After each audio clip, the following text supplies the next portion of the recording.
ಶ್ರೀ ಗುರುಭ್ಯೋ ನಮಃ. ನಾರಾಯಣಾಯ ಪರಿಪೂರ್ಣಗುಣಾಯ ವಿಶ್ವೋದಯಸ್ಥಿತಿಲಯೋ ನಿಯತಿಪ್ರದಾಯ ಜ್ಞಾನಪ್ರದಾಯ ವಿಬುಧಾಸುರಸೌಖ್ಯದುಃಖಸತ್ಕಾರಣಾಯ ವಿತತಾಯ ನಮೋ ನಮಸ್ತೆ. ನಾರಾಯಣಂ ಸುರಗುರುಂ ಜಗದೇಕನಾಥಂ ಭಕ್ತಪ್ರಿಯಂ ಸಕಲಲೋಕನಮಸ್ಕೃತಂಚ ತ್ರೈಗುಣ್ಯವರ್ಜಿತಮಜಂ ವಿಭುಮಾದ್ಯಮೀಶಂ ವಂದೇ ಭವಘ್ನಮರಾಸುರಸಿದ್ಧವಂದ್ಯಂ. ನಾರಾಯಣಂ ನಮಸ್ಕೃತ್ಯ ನರಂ ಚೈವ ನರೋತ್ತಮಂ ದೇವೀಂ ಸರಸ್ವತೀಂ ವ್ಯಾಸಂ ತತೋ ಜಯಮುದೀರಯೇ. ಅಥ ವ್ಯೂಢೇಷು ಅನೇಕೇಷು ನದನ್ ವಾಯುಸುತೋಭ್ಯಯಾತ್ ಸಮಿತಿಂ ಧರ್ತರಾಷ್ಟ್ರಾಣಾಂ ತೇತಂ ಸರ್ವೇ ಅಭ್ಯವಾರಯನ್. ಅಥ ವ್ಯೂಢೇಷು ಅನೇಕೇಷು ನದನ್ ವಾಯುಸುತಃ ಅಭ್ಯಯಾತ್ ಸಮಿತಿಂ ಧರ್ತರಾಷ್ಟ್ರಾಣಾಂ ತೇತಂ ಸರ್ವೇ ಅಭ್ಯವಾರಯನ್. ಅರ್ಜುನನಿಗೆ ಗೀತೋಪದೇಶ ಮಾಡಿದ ಪ್ರಸಂಗವನ್ನು ಸಂಗ್ರಹ ಮಾಡಿದ ಮೇಲೆ ಮುಂದೆ ಯುದ್ಧ ಪ್ರಾರಂಭವಾಗಿದ್ದನ್ನು ಹೇಳ್ತಾ ಇದ್ದಾರೆ. ಅಥ ವ್ಯೂಢೇಷು ಅನೇಕೇಷು, ಅನೇಕಗಳು ಅಂದರೆ ಸೈನ್ಯಗಳು, ಅನೇಕೇಷು ವ್ಯೂಢೇಷು ಸೈನ್ಯವೆಲ್ಲ ವ್ಯವಸ್ಥಿತವಾಗಿ ನಿಲ್ಲಲು, ನದನ್ ಸಿಂಹನಾದವನ್ನು ಮಾಡುತ್ತಾ, ವಾಯುಸುತಃ ಭೀಮಸೇನ ದೇವರು ಅಭ್ಯಯಾತ್ ಹೊರಟರು. ಫಸ್ಟ್ ಹೊರಟಿದ್ದು ಇಷ್ಟೆಲ್ಲ ಕೇಳಿ ಅರ್ಜುನ ಅಲ್ಲ, ಭೀಮಸೇನ. ಫಸ್ಟ್ ಸ್ಟ್ರೋಕು ಭೀಮಸೇನದ್ದು, ಲಾಸ್ಟ್ ಸ್ಟ್ರೋಕ್ ಯುದ್ಧದಲ್ಲಿ ಭೀಮಸೇನದ್ದು ಭಾಳ ಇಂಪಾರ್ಟೆಂಟ್.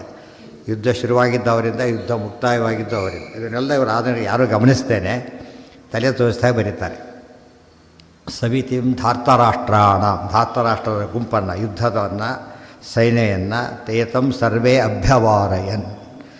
ಆಗ ವಾಯುಸುತೋ ಅಭ್ಯಯಾತ್ ಧಾರ್ತರಾಷ್ಟ್ರಾಣಾಂ ಸಮಿತಿಂ, ಕೌರವರ ಆ ಒಂದು ಸೇನೆಯನ್ನು ಭೀಮಸೇನ ಎದುರಿಸಿ ಹೊರಟಾಗ, ತೇ ಸರ್ವೇ ಅವರೆಲ್ಲರೂ ಕೂಡ ತಂ ಭೀಮಸೇನನನ್ನು ಅಭ್ಯವಾರಯನ್ ತಡೆದು.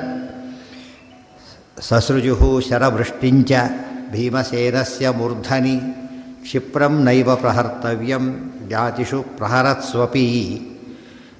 ಸಸೃಜು ಶರವೃಷ್ಟಿಂಚ ಭೀಮಸೇನಸ್ಯ ಮೂರ್ಧನಿ, ಭೀಮಸೇನಸ್ಯ ಮೂರ್ಧನಿ, ಭೀಮಸೇನನ ತಲೆಯ ಮೇಲೆ ಶರವೃಷ್ಟಿಂ ಸಸೃಜು, ಬಾಣಗಳ ಮಳೆಯನ್ನೇ ಸುರಿಸಿದರು.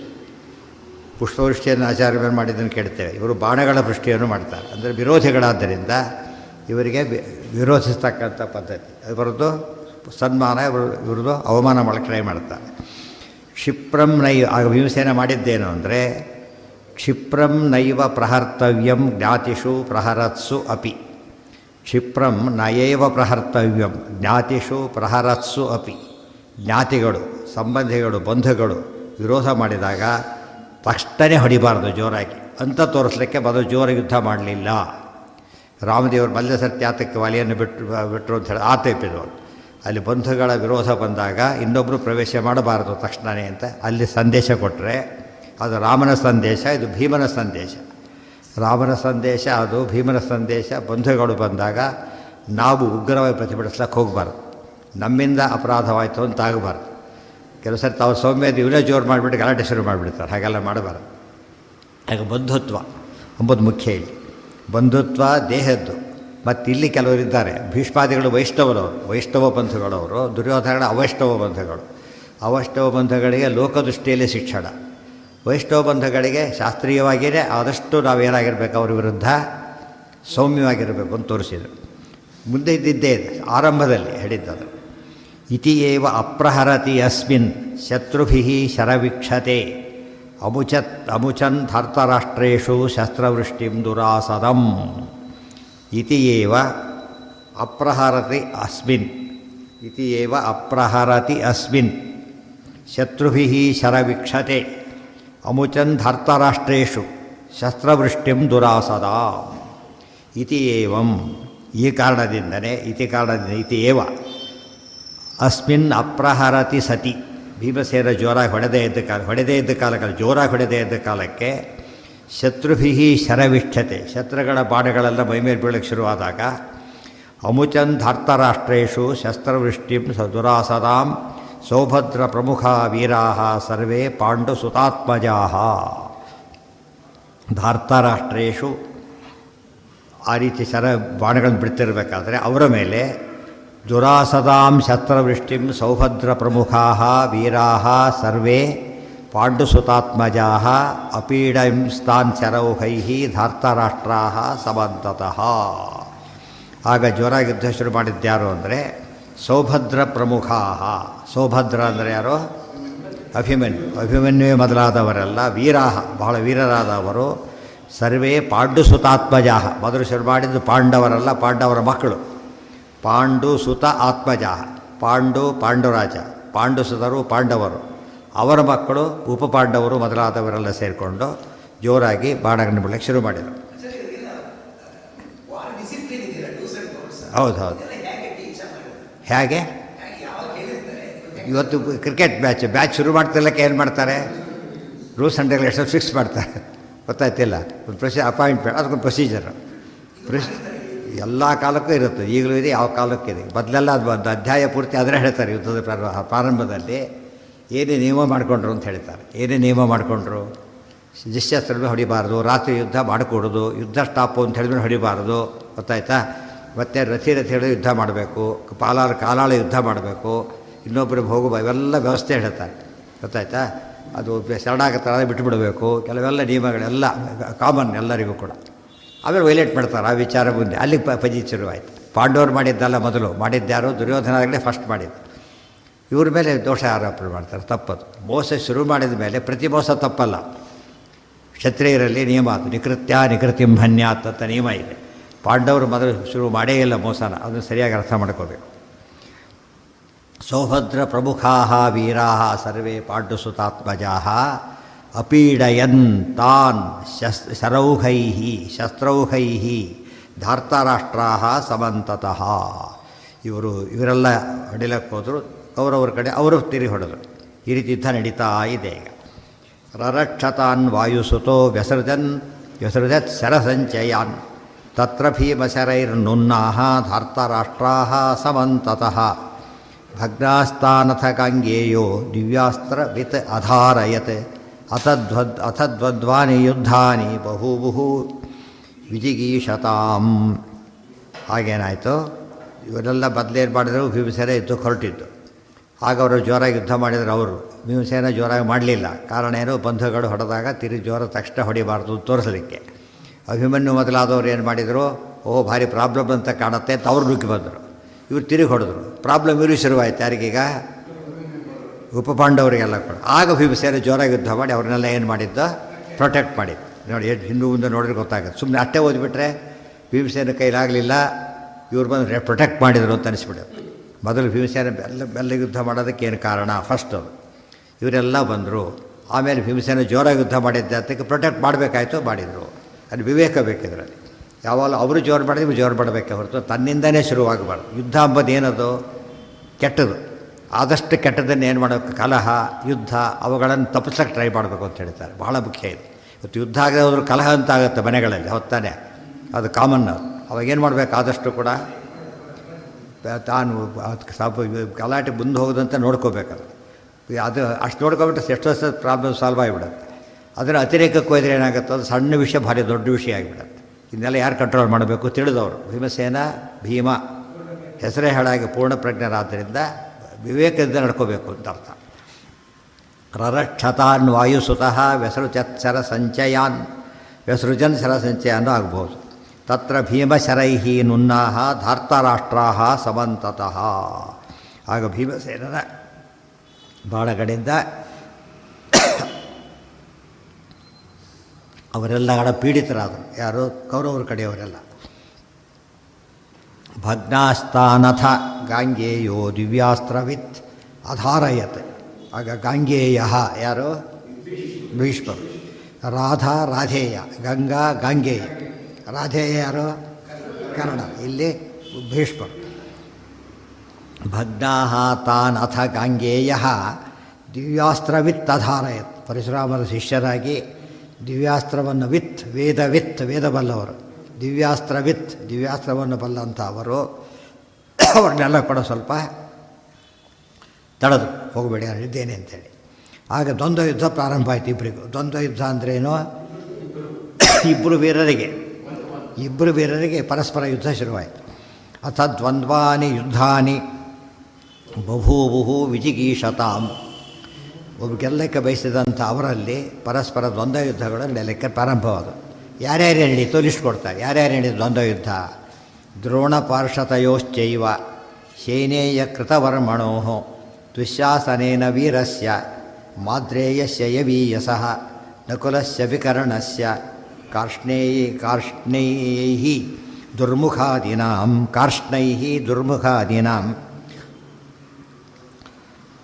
ವೃತ್ತೇ ದ್ವಂದ್ವಮಹಾಯುದ್ಧೇ ತತ್ರ ಧರ್ಮಜ ಪಕ್ಷಗಾಃ ಜಿತಾ ವಿನೈವ ಶೈನೇಯಂ ಸೋಜಯತ್ ಹೃದಿಕಾತ್ಮಜಂ. ದ್ರೋಣ ಪಾರ್ಷತಯೋಶ್ಚೈವ. ದ್ರೋಣರಿಗೂ ಪಾರ್ಷತ ಅಂದರೆ ಯಾರು? ಪಾರ್ಷತ ದೃಷ್ಟದ್ಯುಮ್ನ. ಯಾತಕ್ಕೆ? ಪೃಷತ ರಾಜನ ಮೊಮ್ಮಗ, ಪೃಷತನ ಮಗ ದ್ರುಪದನ ಮಗ ದೃಷ್ಟದ್ಯುಮ್ನ. ಅದಕ್ಕೆ ಪಾರ್ಷತ ಅಂದರೂ ಸರಿ, ದ್ರುಪದನ ಮಗ ದ್ರೌಪದಿ ಅಂದರೂ ಸರಿ. ದ್ರೌಪದಿ ಅಂದರೆ ಗೀತಾ, ದ್ರೌಪದಿ ಅಂದರೆ ದ್ರೌಪದಿ ದೇವಿ. ಗೊತ್ತಾಯ್ತು? ಇಬ್ಬರು ಇವೆಲ್ಲ ಮಕ್ಕಳೆಲ್ಲ ದ್ರೌಪದೇಯರು. ಉಪಪಾಂಡವೆಲ್ಲ ದ್ರೌಪದೇಯರು, ದ್ರೌಪದಿಯ ಮಕ್ಕಳು. ದ್ರುಪದ, ದ್ರೌಪದೇಯರು, ಇದೆಲ್ಲ ಪದಗಳು ಹೇಗೆ ಬಂತು ತಿಳ್ಕೊಂಡಿರ್ಬೇಕು. ಏನೋ ಅದು ಮುಂದಿನ್ನೂ ಬಂದಿಲ್ಲ. ಅದಿನ್ನು ಶೈನೇಯ ಕೃತವರ್ಮಣೋ. ಶೈನೇಯ ಅಂದರೆ ಯಾರು? ಶೈನೇಯ ಯಾರು? ಸಾತ್ಯಕಿಗೂ ಯಾರಿಗೆ? ಸಾತ್ಯಕಿಗೂ ಕೃತವರ್ಮನಿಗೂ. ಇಬ್ಬರು ಕೂಡ ಯಾರವರು? ಇಬ್ಬರು ಯಾದವರೇ. ಇಲ್ಲಿ ಭಾರಿ ಕ್ಲೋಸು. ಇಲ್ಲಿ ನೋಡಿದರೆ ಬಂಧುಗಳು ಕೂಡ ಜೊತೆಗೆ ಕ್ಲೋಸು ಬಂಧುಗಳು. ಇಲ್ಲಿ ಮಾತ್ರ ಅವನಿಗೋಸ್ಕರ ಯುದ್ಧ ಮಾಡ್ತಾಯಿದ್ದ. ನಕುಲಸ್ಯ ನಮ್ಮಲ್ಲೂ ಕೂಡ ಏನಾಗಿದೆ, ಇಂಡಿಯಾದವ್ರು ಬೇರೆ ಟೀಮ್ನ ಆಡ್ತಿರ್ತಾರೆ ಗೊತ್ತಲ್ಲ. ಇದರಲ್ಲಿ ಇಂಗ್ಲೆಂಡ್ ಸೇರಿಕೊಂಡು ಆಫ್ರಿಕಾ ಸೇರಿಕೊಂಡು ಆಡಿದವರು ಇದ್ದಾರೆ. ಅದೇನು ಆಟ, ಅದು ಅಷ್ಟೇ. ಆಟದಲ್ಲಿ ಅದು ಬೇರೆ ಮಾತು. ಇದು ಯುದ್ಧದಲ್ಲಿ ಹೀಗಾಗಿದ್ದು ವಿಚಿತ್ರ ಅಷ್ಟೇ.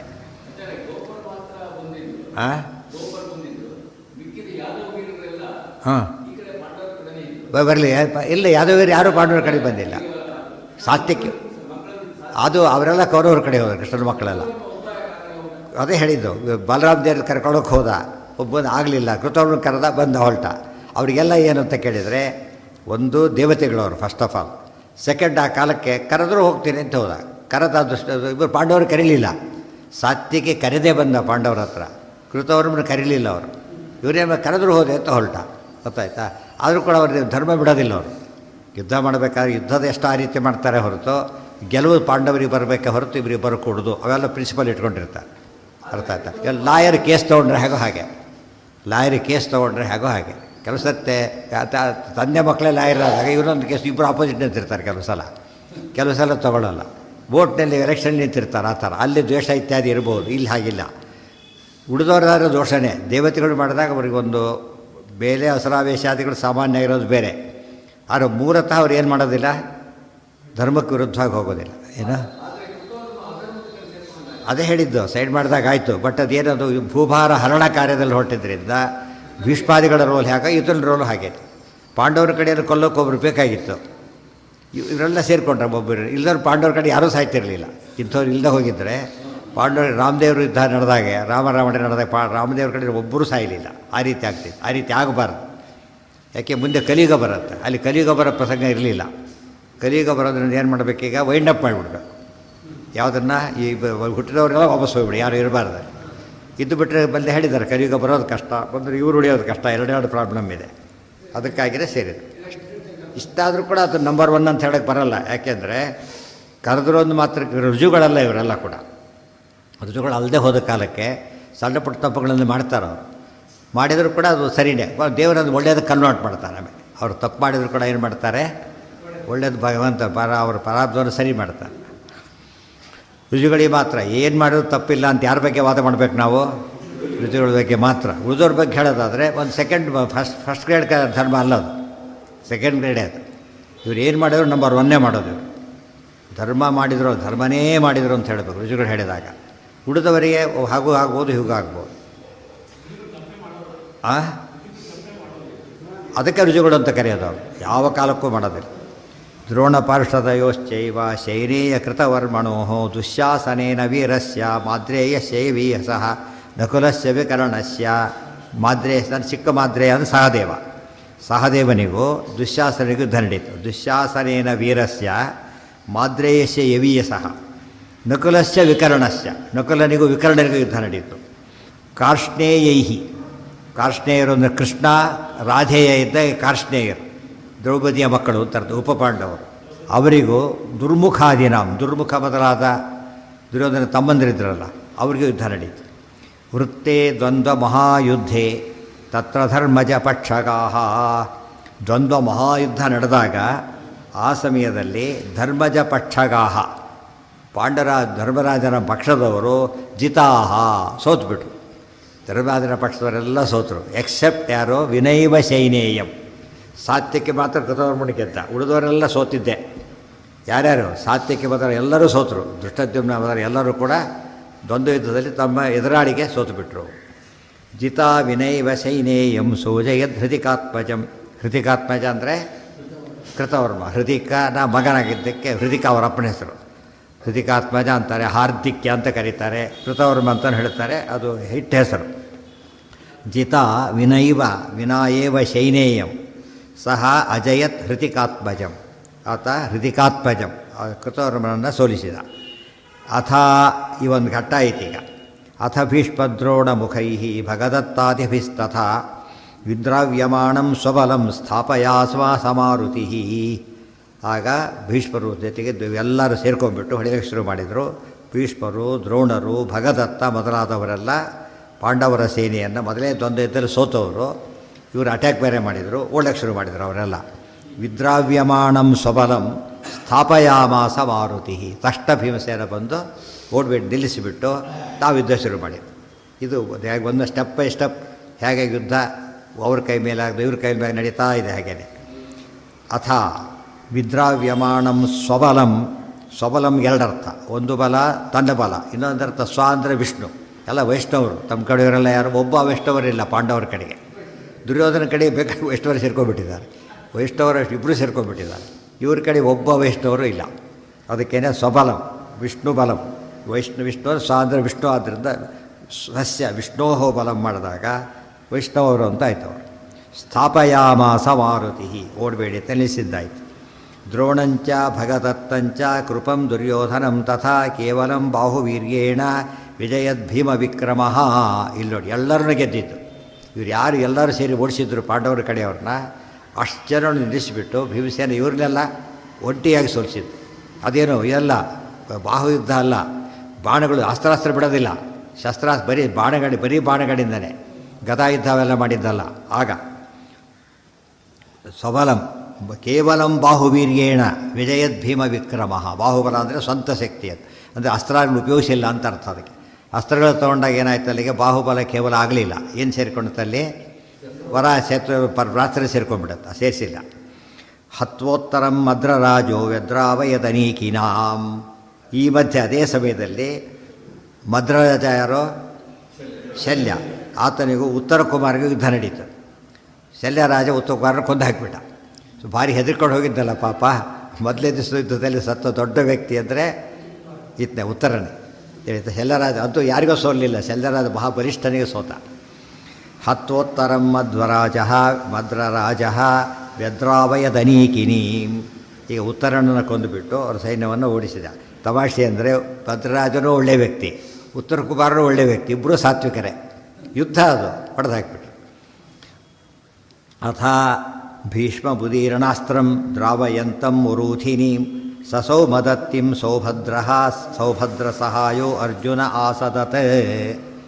ಅಥ ಭೀಷ್ಮಂ ಉದೀರ್ಣಾಸ್ತ್ರಂ ದ್ರಾವಯಂತಂ ಉರೂಥಿನೀಂ ಸಸೌಮದತ್ತಿಂ ಸೌಭದ್ರ ಸಹಾಯ ಅರ್ಜುನ ಆಸದತ್. ಅಥ ಆ ಬಳಿಕ ಭೀಷ್ಮಂ ಉದೀರ್ಣಾಸ್ತ್ರಂ. ಭೀಷ್ಮರು ಸ್ವಲ್ಪ ಸ್ಟ್ರಾಂಗ್ ಆಗಿಬಿಟ್ಟು ಏನು ಮಾಡಿದರು, ವಿಜಯ ದೊಡ್ಡ ದೊಡ್ಡ ಅಸ್ತ್ರಗಳನ್ನು ಬಿಟ್ಟರು. ಅವರು ಬಿಟ್ಟುಬಿಟ್ಟು ದ್ರಾವಯಂತಂ ವರೂಥಿನೀಂ ಪಾಂಡವರ ಸೇನೆ ಓಡಿಸಲಿಕ್ಕೆ ಶುರು ಮಾಡಿದರು. ಮತ್ತೆ ಸಸೌಮದತ್ತಿಂ ಸೌಭದ್ರ ಸಹಾಯ ಅರ್ಜುನ ಆಸತ. ಅವ್ರ ಜೊತೆಗೆ ಸೌಮದತ್ತಿ ಅಂದರೆ ಭೂರಿಶ್ರವಸ್ಸು ಸೇರಿಕೊಂಡಿದ್ದ. ಅವ್ರು ಎದುರಿಸೋಕ್ಕೋಸ್ಕರ ಅರ್ಜುನ ಸೌಭದ್ರ ಸಹಾಯ ಮಗ ಅಭಿಮನ್ಯುವಿನ ಸಮೇತ ತಂದೆ ಮಗ ಇಬ್ಬರು ಕೂಡ ಆ ಭೀಷ್ಮ ಭೂರಿಶ್ರವರ ನೇತೃತ್ವದ ಕುರುಸೇನೆಯನ್ನು ಹೊಡಿಲಿಕ್ಕೆ ಶುರು ಮಾಡಿದರು. ಸೌಭದ್ರಂ ತತ್ರ ವಿಕ್ರಾಂತಂ ಮತೀತ್ಯ ದ್ಯುಸರಿತ್ಸುತಃ ದ್ರಾವಯಾಮಾಸ ಪಾಂಚಾಲಾನ್ ಪಶ್ಯತಃ ಸವ್ಯಸಾಚಿನಃ. ಸೌಭದ್ರಂ ತತ್ರ ವಿಕ್ರಾಂತಂ ಅತೀತ್ಯ ದ್ಯುಸರಿತ್ಸುತ. ಸೌಭದ್ರ ಅಭಿಮನ್ಯು ಭಾರಿ ಚೆನ್ನಾಗಿ ಯುದ್ಧ ಮಾಡ್ತಾ ಇದ್ದ. ಆತನ ದಾಟಿಬಿಟ್ಟು ಮೆಲ್ಲಗೆ ಸೈಡ್ ತಗೊಂಡು ಭೀಷ್ಮರು ದ್ರಾವಯಾಮಾಸ ಪಾಂಚಾಲಾನ್ ಪಶ್ಯತಃ ಸವ್ಯಸಾಚಿನಃ. ಪಶ್ಯತಃ ಸವ್ಯಸಾಚಿನಃ. ಸವ್ಯಸಾಚಿ ಅರ್ಜುನ ನೋಡ್ತಿರ್ಬೇಕಾದ್ರೆ ಪಾಂಚಾಲರ ಸೇನೆಯನ್ನು ಭೀಷ್ಮರು ಹೊಡೆದು ಓಡಿಸೋಕ್ಕೆ ಶುರು ಮಾಡಿದರು. ತಸ್ಯ ವಿಕ್ರಮಮಾಲಕ್ಷ್ಯ ಪಾರ್ಥಂ ತದ್ಗೌರವಾನುಗಂ ದೃಷ್ಟ್ವಾ ಯುಧಿಷ್ಠಿರೋ ರಾಜ ಕ್ರುದ್ಧಃ ಸೇನಾಮಪಾಹರತ್.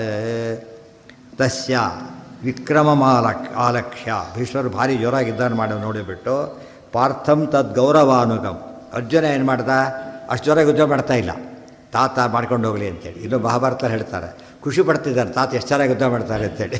ಅಲ್ಲಿ ಅಪ್ರಿಷಿಯೇಟ್ ಮಾಡೋ ಜಾಗನ ಅದು, ಗೊತ್ತಾಯ್ತು. ಅದಕ್ಕೆ ತದ್ಗೌರವಾನುಗಂ ಗೌರವದಿಂದಾಗಿ ಸುಮ್ಮನೆ ಇರೋದನ್ನು ಕಂಡುಬಿಟ್ಟು ಮೆಲ್ಲಗೆ ಯುದ್ಧ ಮಾಡಿ ಉಪಯೋಗ ಬರೋದಿಲ್ಲ ಅದೆಲ್ಲ ಕೂಡ. ದೃಷ್ಟ್ವಾ ಯುಧಿಷ್ಠಿರೋ ರಾಜ ಕ್ರುದ್ಧಸ್ಸೇನಾಮಪಾಹರತ್. ಧರ್ಮಾದಿಗಳು ಭಾರಿ ಸಿಟ್ಟು ಬಂತು. ಯಾರ ಮೇಲೆ? ಅರ್ಜುನ ಮೇಲೆ ಸಿಟ್ಟು ಬಂತು. ಇವನ್ನೆಲ್ಲ ನಿಮ್ಕೊಂಡು ಯುದ್ಧಕ್ಕೆ ಬಂದು ಹೀಗೆ ಮಾಡೋದೈತಾ? ಭೀಷ್ಮರು ಅಷ್ಟು ಜೋರ ಹೊಡಿತಾ ಇದ್ದಾರೆ, ಸೈನ್ಯ ಸಾಯ್ತಾ ಇದೆ ನೋಡಿ. ಅದು ಚಪ್ಪಾಳೆ ಕೂತ್ಕೊಂಡು ಏನು ಮಾಡಬೇಕೀಗ? ದೃಷ್ಟ್ವಾ ಯುಧಿಷ್ಠಿರೋ ರಾಜ ಕ್ರುದ್ಧಃ ಸೇನಾಮಪಾಹರತ್. ಕೋಪದಿಂದ ಅವತ್ತಿನ ಯುದ್ಧ ನಿಲ್ಲಿಸ್ಬಿಟ್ಟ. ಇವತ್ತು ಯುದ್ಧ ಸಾಕು ಅಂಥೇಳಿ ಸಾಯಂಕಾಲ ಹೊತ್ತಾಗ್ತಾ ಬಂದಿತ್ತಾಗಲೇ ಸ್ಟಾಪ್ ಅಂತ ನಿಲ್ಲಿಸಿದ. ಫಸ್ಟ್ ಡೇ ಯಾರು ಸೋತಾಗತ್ತೆ ಹೆಚ್ಚು ಕಡಿಮೆ, ಸುಮ್ಮನೆ ಜನರಲ್ಲಾಗಿ. ಪಾಂಡವರು ಸ್ವಲ್ಪ ಕೈ ಕಡಿಮೆ ಆಯಿತು, ದುರ್ಯೋಧನ ಜಾಸ್ತಿ ಆಯಿತು. ಯಾವಾಗಲೂ ಅಷ್ಟೇ ಇವ್ರು ಯುದ್ಧದಲ್ಲಿ ಹಾಗೆ ನಡೆದಾಗಲೇ ಯುದ್ಧಕ್ಕೆ ಇಂಟ್ರೆಸ್ಟ್ ಕ್ರಿಯೇಟ್ ಆಗೋದು. ಅನಂತರ ಎಂದೂ ಪ್ರಸಂಗ ಬರಲಿಲ್ಲ. ಅವತ್ತಿನ ಮೊದಲೇ ಯಾವಾಗಲೂ ಕೂಡ ಮೆಲ್ಲಗೆ ಇರಬೇಕು ಅಂತ ಹೇಳ್ತಾರೆ. ಅದರಿಂದಾಗಿ ಆ ರೀತಿ ಆಯಿತು. ಅರ್ಜುನಂದು ಮಾತ್ರ ಸ್ವಲ್ಪ ತಪ್ಪೇ ಅದರಲ್ಲಿ. ಇಷ್ಟೆಲ್ಲ ಭಗವದ್ಗೀತೆ ಕೇಳಿದ್ರು ಕೂಡ ಏನಾಗಿದೆ ಆತನಿಗೆ ಫುಲ್ ಯುದ್ಧ ಮಾಡ್ತಾಯಿಲ್ಲ. ಭೀಮಸೇನ ಒಂದೇ ಮಾಡಿದ್ದ ಅಂತ ಹೇಳ್ತಾರೆ. ಇವತ್ತು ರಾತ್ರೌ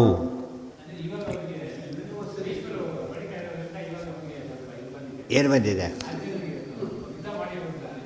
ಇಲ್ಲ ಮಾಡ್ತಾಯಿಲ್ಲ. ಅವರು ಅಪ್ರಿಷಿಯೇಟ್ ಮಾಡ್ತಾ ಕೂತ್ಬಿಡ್ತಾರೆ ಆರಾಮಾಗಿ. ತಾತ ಭಾಳ ಚೆನ್ನಾಗಿ ಯುದ್ಧ ಮಾಡ್ತಾರೆ, ವಯಸ್ಸಾದರೂ ಪರವಾಗಿಲ್ಲ ಅಂತ ಹೇಳ್ಕೊಟ್ಟು ಏನು ಮಾಡ್ತಿದ್ದಾರೆ, ಅಪ್ರಿಷಿಯೇಟ್ ಮಾಡ್ತಿದ್ದಾರೆ ಹೊರತು ತಿರುಗಿ ಹೊಡಿತಾ ಇಲ್ಲ, ಜೋರಾಗಿ ಹೊಡಿತಾ ಇಲ್ಲ. ಮೆಲ್ಲಗೆ ಯುದ್ಧ ಮಾಡಿದ್ರೆ ಸಾಲದು. ಚಿಕ್ಕ ಮಕ್ಕಳೇ ಹೊಡಿಬೇಕಾದ್ರೆ ಬೆಲ್ಲರು ಹೊಡೆದ ಸರಿಯಾಗಿ ಹೊಡೆದು ಜೋರಾಗಿ ಹೊಡೀರಿ ಅಂತ ಹೇಳ್ತಾರೆ. ಸಾಲದ ಯುದ್ಧ ಆ ರೀತಿ ಆಡ್ತಾ ಇದ್ದಾರೆ. ಸಕೃಷ್ಣಾದ್ಯೈಹಿ ಸಾಂತ್ವಿತಶ್ಚ ಪುನರ್ಯುದ್ಧಾಯ ನಿರ್ಯಯೌ ರಾತ್ರೌ ಯುಧಿಷ್ಠಿರಃ ಚಿಂತಾಂ ಆಪ್ಯ ಪಾರ್ಥಂ ವ್ಯಗರ್ಹಯತೆ. ಸಹ ಕೃಷ್ಣಾದ್ಯೈಹಿ ಸಾಂತ್ವಿತಃ ಚ ಪುನಃ ಯುದ್ಧಾಯ ನಿರ್ಯಯೌ. ಭಾರಿ ತಮಾಷೆ ನಡೀತು. ರಾತ್ರಿ ಎವ್ರಿಡೇ ರಾತ್ರಿ ಸ್ಟಾಕ್ ತೊಗೋಬೇಕಲ್ಲ, ಮೀಟಿಂಗ್ ನಡೀತಾ ಇತ್ತು. ಧರ್ಮರಾಜ ಹೇಳಿದ, ಯುದ್ಧ ನೋಡಿ ನನಗೆ ಭಾರಿ ಬೇಜಾರಾಗೋಯ್ತು ಅಂತ ಹೇಳಿದ. ಭಾರಿ ಬೇಜಾರಾಗೋಯ್ತು, ಎಲ್ಲ ನಮ್ಮ ಕಡೆ ಸೋತು ಹೋಗಿಬಿಟ್ರು. ಪಾಪ ಅವ್ರು ಯುದ್ಧ ಮಾಡಿ ಸೋತಿದ್ದಾರೆ. ಅರ್ಜುನ ಮಾತ್ರ ಹೇಗಿದ್ದಾನೆ, ಯುದ್ಧ ನೋಡ್ಲಕ್ಕೆ ಬಂದಾರೋ ಗೊತ್ತಿಲ್ಲ. ಈಗ ನೋಡ್ಲಕ್ಕೆ ಆಡಿಯನ್ಸಲ್ಲಿ ಸೇರ್ಕೊಂಡ್ಬಿಟ್ಟಿದ್ದ, ಚಪ್ಪಾಳೆ ಹಾಕ್ತಾನೆ. ಏನಿದು ಗೊತ್ತಾಯ್ತಾ? ಯುದ್ಧ ನೋಡ್ತಾ ಆಡ್ತಾ ಇಲ್ಲ ಆತೀಗ. ಭೀಮ ಮಾತ್ರ ಸರಿಯಾಗಿ ಯುದ್ಧ ಮಾಡಿ ಗೆದ್ದಿದ್ದು. ಫಸ್ಟ್ ಭೀಮ ಮಾತ್ರ ಇವತ್ತು ಮಾಡಿದ್ದು. ಉಳಿದವರೆಲ್ಲ ಪಾಪ ಸೋತು ಬಿಟ್ಟರು. ಅರ್ಜುನ ಗೆಲ್ಲಬಹುದಾದವನು ಸೋತು ಬಿಟ್ಟ. ಇದು ಸರಿಯಲ್ಲ. ನಾವೊಂದು ಯಾರು ಇಲ್ಲ ಏನು ಇಷ್ಟ ಈಗ ನೋಡಿ ಅಲ್ಲಿ ಏನಾಗುತ್ತೆ. ಅದಕ್ಕೆ ನನಗೆ ಅನ್ನಿಸ್ತಾ ಇದೆ, ಸುಮ್ಮನೆ ಯುದ್ಧ ಬೇಡ ಅನ್ನಿಸ್ತದೆ, ಬಿಟ್ಟು ಬಿಡೋಣ ಸಾಕು, ಸ್ಟಾಪ್ ಮಾಡಬೇಡ ಅಂತ ಹೇಳ್ತಾರೆ. ಇದು ಅರ್ಜುನ ಏನು ಉಪಯೋಗ ನೋಡಿ. ಗರ್ಹಯತ್ ಅರ್ಜುನ ಬೈತಾನೆ, ಹೀಗೆ ಯುದ್ಧ ಮಾಡೋದು ಅಂಥೇಳಿ. ಈ ಥರ ನಂಬ್ಕೊಂಡು ಬಂದಿದ್ದು ಭಾಳ ತಪ್ಪಾಯ್ತು. ನಾವು ಈ ಥರ ನಂಬ್ಕೊಂಡು ತಪ್ಪಾಯಿತು, ಸುಮ್ಮನೆ ಯುದ್ಧ ಮಾಡೋದು ಅರ್ಥ ಇಲ್ಲ ಅಂತ ಕಾಣಿಸ್ತದೆ, ನಿಲ್ಲಿಸಿಬಿಡಲ ಅಂತ ಕೇಳ್ತಾರೆ. ಆ ಕೃಷ್ಣ ಹೇಳ್ತಾನೆ, ಧರ್ಮ ಅಷ್ಟೆಲ್ಲ ಬೇಜಾರು ಮಾಡ್ಕೋಬೇಡ, ನಾನು ಯುದ್ಧ ಮಾಡಲ ನಾಳೆಯಿಂದ ಅಂತ ಕೇಳ್ತಾರೆ ಕೃಷ್ಣ. ಭಾಳ ಚೆನ್ನಾಗಿದೆ ಅವೆಲ್ಲ ಕೂಡ. ನಾನೇ ಮಾಡಿಬಿಡಲ, ಸುಮ್ಮನೆ ಪಾಪ ಬೇಜಾರಾಗಬೇಡ, ಯುದ್ಧ ನಿಲ್ಲಿಸಬಾರ್ದು. ಅರ್ಜುನ ಸರಿಯಾಗಿ ಯುದ್ಧ ಮಾಡೋದಿಲ್ಲ, ಹೋಲಿ ಬಿಡು, ನಾನೇ ಯುದ್ಧ ಮಾಡಿಬಿಡ್ತೀನಿ, ಆಗ್ಬೋದು ಅಂತ ಕೇಳಿದ್ರೆ. ಹಾಗೆಲ್ಲ ಮಾಡಬೇಡ ಅಂತ ಹೇಳ್ತಾರೆ. ನೀವು ಪ್ರತಿಜ್ಞೆ ಕಳ್ಕೊಂಡ್ಬಿಡ್ಬೇಡ. ಹಾಗೆ ಆಯಿತು, ನಾಳೆ ಟ್ರೈ ಮಾಡೋಣ, ಇನ್ನೊಂದು ದಿವಸ ನೋಡಬೇಡ ಹಾಗಿದ್ದರೆ ಅಂತ ಶುರು ಮಾಡ್ತಾರೆ. ಅದು ಹೇಗೆ ನಡೆಯುತ್ತೆ, ನ್ಯಾಚುರಲಾಗಿ ಯಾವ ರೀತಿ ನಡೆಯುತ್ತೆ ಅಂತ ಪ್ರಸಂಗ ಬಂದಾಗ ಮೊದಲು ಭಾಳ ಇದಾಗಿರುತ್ತೆ. ಯುದ್ಧ ಪರ್ವ ಸುಮ್ಮನೆ ಸ್ಕಿಪ್ ಮಾಡಿಬಿಡ್ತಾರೆ. ಪುರಾಣ ಹೇಳಬೇಕಾದ್ರೂ ಸ್ಕಿಪ್ ಮಾಡಿಬಿಡ್ತಾರೆ ಸಾಮಾನ್ಯವಾಗಿ. ಇಂತಿಂತ ಏನಿರುತ್ತೆ ಮಹಾಯುದ್ಧ ಅಂತ ಹೇಳಿಬಿಟ್ಟು ಭಾರಿ ತಮಾಷೆಯಾಗಿರುತ್ತೆ, ತತ್ವ ಇರುತ್ತೆ ಅದರಲ್ಲಿ. ಯಾರ್ಯಾರಲ್ಲಿ ಎಷ್ಟೆಷ್ಟಂತೂ ಗೊತ್ತಾಗ್ತಾ ಇರುತ್ತೆ, ಅದು ಬಿಟ್ಟುಬಿಡ್ತಾರೆ. ಸ ಕೃಷ್ಣಾದ್ಯೈಹಿ ಸಾಂತ್ವಿತಶ್ಚ ಸಮಾಧಾನ ಮಾಡಿದರು. ಪುನರ್ಯುದ್ಧಾಯ ನಿರ್ಯಯೌ. ಬೆಳಿಗ್ಗೆ ಮತ್ತೆ ಯುದ್ಧ ಶುರುವಾಯಿತು. ಏವಂ ಭೀಷ್ಮ ದಶಾಹಾನಿ ಸೇನಾಪತ್ಯಂ ಚಕಾರ ಕೃತ್ವಾಪಿ ಪಾಂಡವೈರ್ಯುದ್ಧಂ ತತ್ಕರ್ತುಂ ಅಕೃತೋಪಮಂ ಏವಂ ಭೀಷ್ಮ ದಶಾಹಾನಿ ಸೇನಾಪತ್ಯಂ ಚಕಾರ. ಈ ರೀತಿ ಭೀಷ್ಮರು ಭಾರಿ ಯುದ್ಧ ಮಾಡ್ತೇನೆ. ಅವ್ರೇನು ಮಾಡಿದರು? ಸೇನಾಪತ್ಯವನ್ನು ನಡೆಸಿದರು. ಎಷ್ಟು ದಿವಸ? ದಶಾಹಾನಿ, 10 ದಿವಸಗಳ ಕಾಲ ಯುದ್ಧ ಮಾಡಿದರು. ಕೃತ್ವಾಪಿ ಪಾಂಡವೈರ್ಯುದ್ಧಂ ತತ್ಕರ್ತುಂ ಅಕೃತೋಪಮೋ. ಅವ್ರು ಏನು ಮಾಡಿದ್ರಲ್ಲ ಅದು ಹೇಳೋಕ್ಕೆ ಸಾಧ್ಯ ಇಲ್ಲ, ಅಷ್ಟು ಚೆನ್ನಾಗಿ ಯುದ್ಧ ಮಾಡಿದರು ಅಂತ ಹೇಳ್ತಾರೆ. ಭೀಷ್ಮರು ಭಾರಿ ಚೆನ್ನಾಗಿ ಯುದ್ಧ ಮಾಡಿದರು. ತತ್ಕೃತಂ ಅಕೃತ ಉಪಮು, ಅದು ಹೋಲಿಕೆನೇ ಕೊಡ್ಲಿಕ್ಕೆ ಬರೋದಿಲ್ಲ, ಅಂಥ ಒಂದು ಯುದ್ಧವನ್ನು ಮಾಡಿದರು. ಕರ್ಣ ಏನು ಮಾಡಿದ ಅಂತ ಪ್ರಶ್ನೆ ಈಗ. ಕರ್ಣೋ ಅರ್ಧರಥ ಇತ್ಯುಕ್ತ ತಾವದ್ಯುದ್ಧಾತ್ ಪ್ರಯಾಪಿತಃ ಯಾವತ್ ತ್ವಂ ಯೋಚ್ಯತೆ ತಾವತ್ ನಾ ಯೋಚ್ಯಾಮಿ ಇತಿ ನಿರ್ಗತೆ. ಆಗ ಯುದ್ಧ, ಇದು ಉದ್ಯೋಗಪುರದಲ್ಲೇ ಬರುತ್ತದು. ಯುದ್ಧ ಇನ್ನೇನು ಎಲ್ಲ ಫಿಕ್ಸ್ ಆಯಿತು. ದ್ರೋಣಾಚಾರ್ಯ ಭೀಷ್ಮರ ಹತ್ರ ಬಂದ ದುರ್ಯೋಧನ ನಮ್ಮ ಅದು ಹೇಳ್ತಾರೆ, ಅತಿರಥ ಮಹಾರಥರ ಸಂಖ್ಯಾನ ಒಂದು ಪರ್ವ ಅಂತಲೇ ಸಣ್ಣ ಹೆಸರು ಅದಕ್ಕೆ. ನಮ್ಮ ಕಡೆ ಯಾರ್ಯಾರು ಇದ್ದಾರೆ ಟೀಮ್ ಅನೌನ್ಸ್ ಮಾಡಿದ ಮೇಲೆ ಅವ್ರ ಕೆಪಾಸಿಟಿ ಹೇಳಬೇಕಲ್ಲ, ಏನಿದೆ ಯಾರು ನಮ್ಮಲ್ಲಿ ಎಷ್ಟೆಷ್ಟು ಸಮರ್ಥರು ಅಂತ ದುರ್ಯೋಧನ ಕೇಳ್ತಾನೆ. ಭೀಷ್ಮರು ಎಲ್ಲ ಲಿಸ್ಟ್ ಕೊಡ್ತಾ ಬರ್ತಾರೋ, ಇವನು ಅತಿರಥ, ಇವನು ಮಹಾರಥ, ಇವನು ರಥಿ ಅಂದರೆ ರಥಕ್ಕೆ ಯುದ್ಧ ಮಾಡಬಲ್ಲ. ಮಹಾರಥ ಅಂದ್ರೇನು? ಒಬ್ಬನೇ 10,000 ಜನ ಯುದ್ಧ ಅಂದರೂ ಕೂಡ ಒಬ್ಬನೇ ಫೇಸ್ ಮಾಡ್ತಾರೆ. ಅವ್ರೇನಂತಾರೆ? ಮಹಾರಥ. ಗೊತ್ತಾಯ್ತಾ? ಏಕೋ ಯೋಧವೇಜ್ಯಸ್ತು ದಶಸಹಸ್ರಾಣಂತು ಧನ್ವೀನಾಂ ಶಸ್ತ್ರಶಾಸ್ತ್ರ ಪ್ರವೀಣಶ್ಚ ಮಹಾರಥ ಇತೀರಿತಃ. ಮಹಾರಥನ ಡೆಫಿನೇಷನ್ ಅದು. ಅತಿರಥ ಅದಕ್ಕಿಂತ ಬೇರೆ ಅತಿರಥ. ಮಹಾರಥರನ್ನು ಹೊಡೆದಾಕವರು ಇದೆಲ್ಲ ಹೇಳ್ತಾ ಬರ್ತಾರೆ. ಇವರು ಅತಿರಥ, ಇವರು ಮಹಾರ ಎಲ್ಲ ಹೇಳ್ತಾ ಬರ್ತಾರೆ. ಯಾರ್ಯಾರೋ ಬಂದರು, ಕನ್ನಡನ ಹೆಸರೇ ಬರಲಿಲ್ಲ ಅದರೊಳಗೆ. ಈಗ ಬರುತ್ತೆ ಅಂತ ಕಾಯ್ಕೊಳ್ಳೋದು, ಕೊನೆಗೂ ಬರಲೇ ಇಲ್ಲ. ದುರ್ಯೋಧನ ಬಾಯಿ ಬಿಟ್ಟೇ ಕೇಳಿದ, ಯಾಕೆ ಕಳ್ಳನ ಹೆಸರು ಹೇಳಲೇ ಇಲ್ಲ ಅಂತ ಕೇಳಿದೆ. ನಾನು ಹೇಳಲೇ ಇಲ್ಲ, ಉದ್ದೇಶಪೂರ್ವಕ ಹೇಳಿ, ಬರ್ಸಿಬಿಟ್ರೆ ಬರ್ತಿಲ್ಲ, ನಾನು ಉದ್ದೇಶಪೂರ್ವಕನೇ ಹೇಳಲಿಲ್ಲ. ಕನ್ನಡ ಮಹಾರಥಿ ಒಪ್ತೀನಿ ನಾನು, ಆದರೆ ಉಪಯೋಗ ಇಲ್ಲ. ಅದರಲ್ಲಿ ಶಾಪ ಇದೆ, ಗುರುಗಳ ಶಾಪ ಇದೆ. ಅನೇಕ ಶಾಪಗಳು ಹೊತ್ಕೊಂಡಿದ್ದಾರೆ, ಕವಚಗಳನ್ನ ತೆಗೆದುಹಾಕಿಬಿಟ್ಟಿದ್ದಾರೆ. ಆತನ ಮೊದಲ ಶಕ್ತಿ ಆತನಿಗಿಲ್ಲ. ಆದ್ದರಿಂದ ಆತನ ಅರ್ಧ ರಥ ಅಂತ ಕರಿತೀರಿ. ಇದು ಫುಲ್ ರಥ ಕೂಡ ಅಲ್ಲ, ಮಹಾರಥನೂ ಅಲ್ವೇ ಅಲ್ಲ, ಹಾಫ್ ರಥ ಇದ್ದ ಹಾಗೆ. ಅಂದರೆ ಈ ಫುಲ್ ಬೋಟ್ ಕೊಡೋ ಚಿಕ್ಕ ಮಕ್ಕಳಿಗೆ ಅರ್ಧ ಕೊಡ್ತಾರೆ ರೇಷನ್ನಲ್ಲಿ, ಆ ಥರ ಮಾಡ್ತೀನಿ ಅಂತ ಹೇಳಿಬಿಟ್ಟು ಭಾರಿ ಸಿಟ್ಟು ಬಂತು ಕಳ್ಳರಿಗೆ. ಅಲ್ಲೇ ಇದ್ದ ಕಳ್ಳ ನೋಡ್ಬೇಕಾದ್ರೆ ಭಾರಿ ಬೆಂಕಿ ಸಿಟ್ಟು ಬಂತು. ಈ ಮುದುಕನ ಮಾತು ಏನು ಕೇಳಿ ಆಗ ಶುರು ಕಳ್ಳ ಬೈಲಿಕ್ಕೆ ಶುರು ಮಾಡೋದವ್ರನ್ನ, ಪಿತಾಮಹಡು ಈ ಮುದುಕರ ಮಾತು ಏನು ಕೇಳ್ತೀಯ, ಏನು ದೊಡ್ಡ ಮಹಾವೀರ ಆತ, ಬಾಯಿ ಬಂದ ಶುರು ಮಾಡ್ತಾನೆ. ಹಾಗೆ ಹೇಳ್ತಾರೆ, ಇಲ್ಲ ನಾನು ಸರಿಯಾಗಿ ಹೇಳಿದ್ದೇನೆ ಕರ್ಣ, ನಿನ್ನ ಬಗ್ಗೆ ಪಕ್ಷಪಾತ ಮಾಡಿಲ್ಲ, ನಾನು ಅನ್ಯಾಯ ಮಾಡಿಲ್ಲ. ನಿನ್ನ ನಿಜವಾದ ಶಕ್ತಿ ನನಗೆ ಎಷ್ಟು ಗೊತ್ತು, ಅದು ಈಗ ಉಪಯೋಗ ಇಲ್ಲ. ನಿನ್ನ ಶಕ್ತಿ, ನಿನಗೆ ಶಾಪ ಎಲ್ಲ ಗಂಟು ಬಿತ್ತಿರೋದ್ರಿಂದ ಉಪಯೋಗ ಇಲ್ಲ ಅಂತ ಹೇಳ್ತಾನೆ. ಕರ್ಣ ಒಪ್ಪುಗಳಿಲ್ಲ. ಕರ್ಣಾಗ ಸಿಟ್ಟು ಬಂದು ಕರ್ಣನಿಗೆ ಶಪಥ ಮಾಡಿಬಿಟ್ಟ. ಏನಂತ? ಎಲ್ಲಿವರೆಗೂ ಭೀಷ್ಮರು ಯುದ್ಧ ಮಾಡ್ತಾರೆ ಅಲ್ಲಿ ನಾನು ಯುದ್ಧ ಮಾಡೋದಿಲ್ಲ. ಸಫರರ್ ಯಾರಿದ್ರೊಳಗೀಗ? ಸಫರರ್ ಈಗ ದುರ್ಯೋಧನ. ಈಗ ಹೇಳ್ತಾರಲ್ಲ, ಉತ್ತರ ಕೊಡಬೇಕು ಇವರೀಗ. ಕರ್ಣ ದುರ್ಯೋಧನರ ಸ್ನೇಹ ಭಾರಿ ಸ್ನೇಹ. ಅಂಥ ಸ್ನೇಹ ಯಾರಿಗೂ ಇದ್ದಿಲ್ಲ ಅಂತ ಕನ್ನಡದಲ್ಲಿ ದೊಡ್ಡದು ಇದದು. ಕರ್ಣ ಕೊಂಡಾಡ್ತಿರ್ಬೇಕು ಅವರು. ಕರ್ಣ ದುರ್ಯೋಧನ ಇದ್ದಾಗಿರ್ಬೇಕು. ನೋಡಿ, ಯುದ್ಧದಲ್ಲಿ 10 ದಿವಸ ಅಬ್ಸೆಂಟ್ ಆತ. 18 ದಿವಸ 10 ದಿವಸ ಯುದ್ಧನೇ ಮಾಡಿಲ್ಲ. ಅದು ಯಾರ ಪರ್ಪಸ್ಗೆ? ಭೀಷ್ಮರಿಗೂ ತರ ಜಗಳ ಆದರೆ ಪ್ರತಿಜ್ಞೆ ಮೇಲೆ ಮಾಡಿದ್ದು ಏನು ಮಾಡಿದ್ದು? ಈಗ ಲಾಸ್ ಯಾರಿಗಾಯಿತು? ದುರ್ಯೋಧನ. ಇದೆಂಥ ಸ್ನೇಹ ಆಗಿದ್ದರೆ ಹೋಯ್ತಲ್ಲಿಗೆ. ಒಂದು ದೃಷ್ಟಿಯಿಂದ ಇದು ಸ್ನೇಹದ ದೃಷ್ಟಿಯಿಂದ ಸ್ನೇಹ ಅಲ್ಲ ಅದು. ಹಿಂದೆಲ್ಲ ಗೊತ್ತಿದೆ, ಓಡೋಗಿದ್ದಾನೆ ಹಿಂದೆ, ಕಡೆಗೆ ಅಲ್ಲಿ ಓಡೋಗಿದ್ದಾನೆ, ಘೋಷಯಾತ್ರೆಯಲ್ಲಿ ಓಡೋಗಿದ್ದಾನೆ. ಇಲ್ಲಿ ಕೂಡ 10 ದಿವಸ ಅಬ್ಸೆಂಟ್ ಆಗಿಬಿಡ್ತಾನೆ. ಇವರು ವರ್ಣನೆ ಮಾಡಿದ್ದೇ ಮಾಡಿ. ಏನಾಯಿತು ತಮಾಷೆ ಏನಂದರೆ, ಒಂದು ಯಾರೋ ವ್ಯವಸ್ಥೆ ಮಾಡ್ತಾರೋ ಅದನ್ನೇ ಫಾಲೋ ಮಾಡ್ತಾರೆ ಬಿಡಿದವ್ರು. ಅದೇ ಸಮಸ್ಯೆ ಆಗಿದೆ. ಸ್ವಂತ ಬುದ್ಧಿ ಉಪಯೋಗಿಸಿದ್ರೆ ಮೂಲ ಓದಬೇಕು, ಯೋಚನೆ ಮಾಡಿ. ಇನ್ನೊಬ್ಬರು ಹೇಳಿದ ಅಂಥೇಳಿ, ಗತಾನುಗತಿಕೋ ಲೋಕಃ ಮೂಢ ಪರಪ್ರತ್ಯೇನೇಯ ಬುದ್ಧಿ, ಕಾಳಿದಾಸ ಹೇಳ್ತಾರೆ. ಬುದ್ಧಿವಂತರಾದರೆ ಸ್ವಂತ ಬುದ್ಧಿ ವಿಚಾರವನ್ನು ವಿಮರ್ಶೆ ಮಾಡ್ತಾರೆ. ಉಳಿದವರು ತಲೆ ಹಾಕೋದು ಹೋಗ್ತಿರ್ತಾರೆ ಅಂತ ಹೇಳ್ತಾರೆ. ಅಂಧಾನುಗರು ಅಂಧೇನೈವ ನಿಯಮಾನ ಯಥಾಂಧ. ಸಂಸ್ಕೃತ ಅರ್ಥ ಭಾರಿ ನಡೆದಿದೆ. ರಾಮಾಯಣ ಮಹಾಭಾರತಗಳ ಬಗ್ಗೆ ನಮ್ಮ ಜನದ್ದು ಒಳ್ಳೆಯ ಅಭಿಪ್ರಾಯ ಅಲ್ಲ ಇಂಡಿಯನ್ಸ್ದು. ಬಟ್ ಬೇರೆಯವ್ರು ಹೊಗಳಿದ್ರು, ಅದಕ್ಕೆ ಅವ್ರು ಹೊಗಳಬೇಕಾಯ್ತು. ಹೊಗಳ್ತಾನೆ ಇದ್ದಿಲ್ಲ ಮಹಾನುಭಾವರು, ಆದಿತ್ಯರ್ತಿ. ಈಗ ಕಾಳಿದಾಸನ ಭಾರಿ ಹೊಗಳಿದ್ರು, ಇವರು ಹೊಗಳ್ತಿದ್ದಾರೆ ಕಾಳಿದಾಸನ. ತಪ್ಪೇನಲ್ಲದು. ಆದರೆ ಭಾಷೆ ಇನ್ನೂ ಬೆಟರ್ ಕಾಳಿದಾಸನಿಗಿಂತ. ಕಾಳಿದಾಸ ಭಾಷೆಯ ಬಗ್ಗೆ ಅವ್ರಿಗೆ ಯಾರಿಗೂ ಇನ್ನೂ ಬುಕ್ ಸಿಕ್ಕಿದ್ದಿಲ್ಲ ಅಂತಂದು, ಯಾರು ಹೊಗಳಿಲ್ಲ. ಇವತ್ತಿಗೂ ಕೂಡ ಭಾಷೆನ ಆ ಮಟ್ಟಿಗೆ ಹೊಗಳಲ್ಲ ಇವರು. ಅವ್ರು ಹೊಗಳಿಲ್ಲ, ಹೊಗಳೋದಿಲ್ಲ ಅಂತ. ಇವರು ಹೊಗಳಿದ್ರೆ ಕಣ್ಮುಚ್ಚರು ಹೊಗಳ್ತಿರೋದೇ ಕೆಲಸ. ಆ ಥರ ವಿಮರ್ಶೆ ಮಾಡಿದವರೇ ಹೆಚ್ಚು. ಒಬ್ಬೊಬ್ಬರು ಎಕ್ಸೆಪ್ಷನ್ ಯಾರು ಗಮನಿಸೋದಿಲ್ಲ. ಹಾಗಾಗಿ ಬಿಡ್ತಾರೆ. ಎಷ್ಟು ಅನ್ಯಾಯ ಇದು.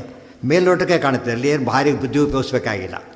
ಏನು ಎಷ್ಟೆದ್ದು ಓಡೋಗಿದ್ದಾನೆ, ಸಪೋರ್ಟ್ ಮಾಡಬೇಕಾದವನು ಓಡೋಗಿಬಿಟ್ಟು ಈಗ ಭಾರಿ ಮಿತ್ರ ಅಂದರೆ ಏನಾಗ್ತಾ ಅರ್ಥ? ಈಗ ಸರಿಯಲ್ಲ. ಅಷ್ಟನ್ನು ವಿಮರ್ಶೆ ಮಾಡಿದರೆ ಜನಕ್ಕೆ ಅರ್ಥ ಆಗುತ್ತೆ. ಒನ್ ಸೈಡೆಡ್ ಮಾಡಿಬಿಟ್ರೆ ಎಲ್ಲ ಕೂಡ.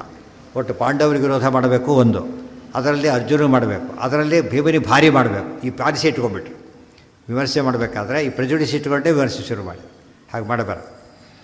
ಅದನ್ನು ಉಳಿದವ್ರು ನಂಬ್ಕೊತಾ ಬಂದು ಚಿಕ್ಕವ್ರಿಗೆ ಗೊತ್ತಾಗಲ್ಲ ಸ್ಟೂಡೆಂಟ್ಸ್ಗೆ, ಅದನ್ನೇ ಅವ್ರು ಬೆಳಲಿಕ್ಕೆ ಶುರು ಮಾಡಿದ್ರು. ಆಮೇಲೆ ಏನ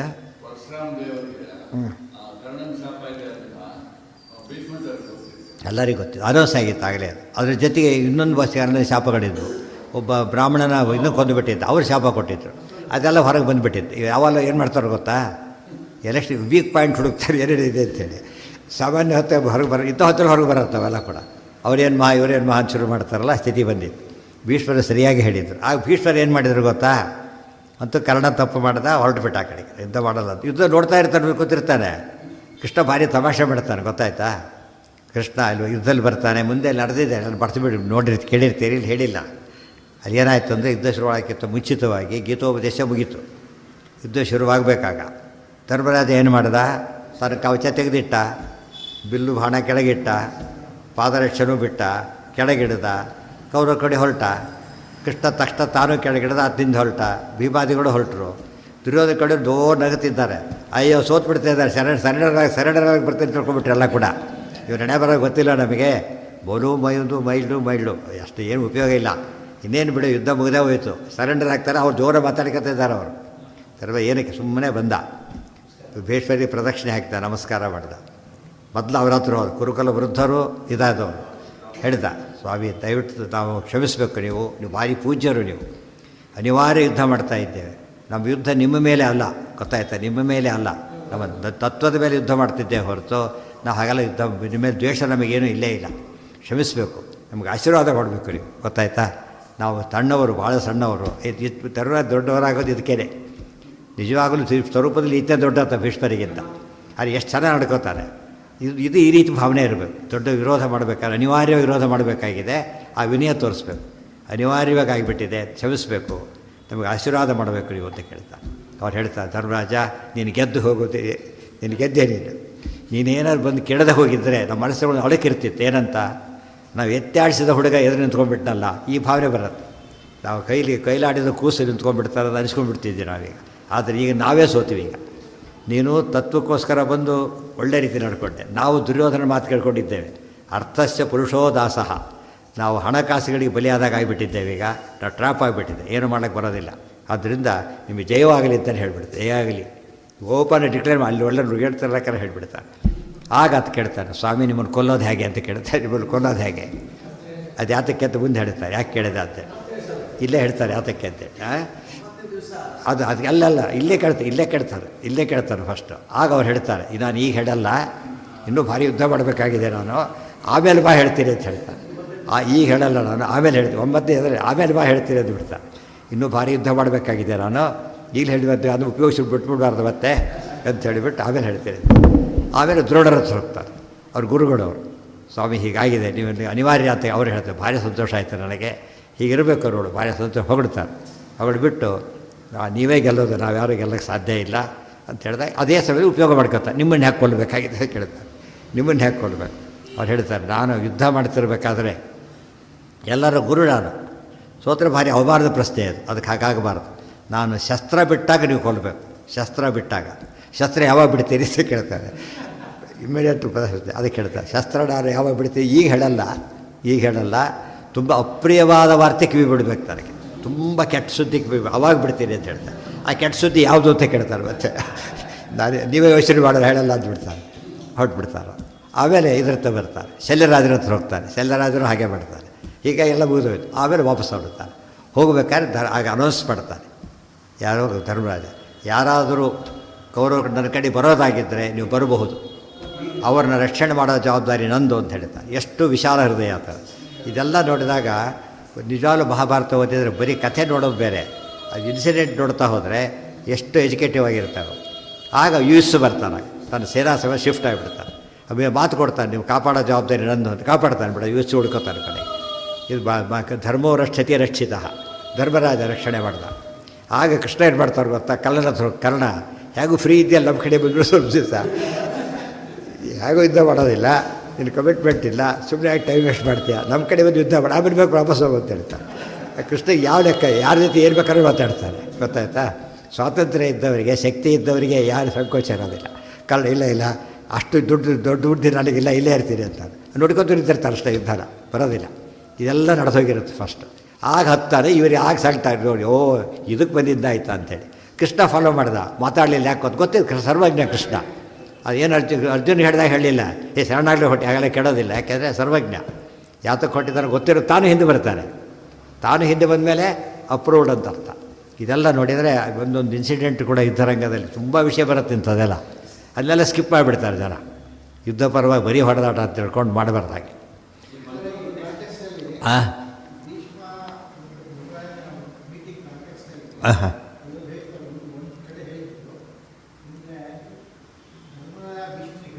ಏನಂತ ಹಾಂ ಹಾಂ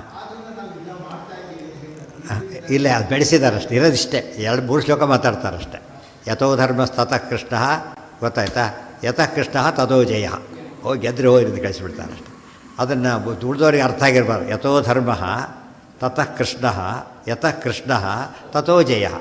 ಎಲ್ಲಿ ಧರ್ಮನೋ ಅಲ್ಲಿ ಕೃಷ್ಣ ಇರ್ತಾನೆ, ಕೃಷ್ಣ ಇದ್ದಲ್ಲಿ ಜಯ ಇರುತ್ತೆ. ಯತ್ರ ಯೋಗೇಶ್ವರ ಕೃಷ್ಣ ಮಾತಿನಿಂದ ಅನುವಾದ ಇದ್ದಾಗಿದೆ. ಅಷ್ಟು ಹೇಳ್ತಾರೆ, ಅಷ್ಟು ಹೇಳಿ ಹೊರಟುಬಿಡ್ತಾರೆ. ಇದನ್ನು ಅರ್ಥ ಮಾಡಿಕೊಂಡ್ರೆ ಧರ್ಮರಾಜನ ಪ್ರಿನ್ಸಿಪಲ್ಡ್ ಲೈಫ್ ಆಗಿತ್ತು. ಯುದ್ಧದ ಪಾಂಡರಾಜ ಏನು ಅಪಾರ್ಥ ಮಾಡ್ಕೋತಾರೆ, ಎಲ್ಲರಿಗೂ ಉತ್ತರ ಅದು.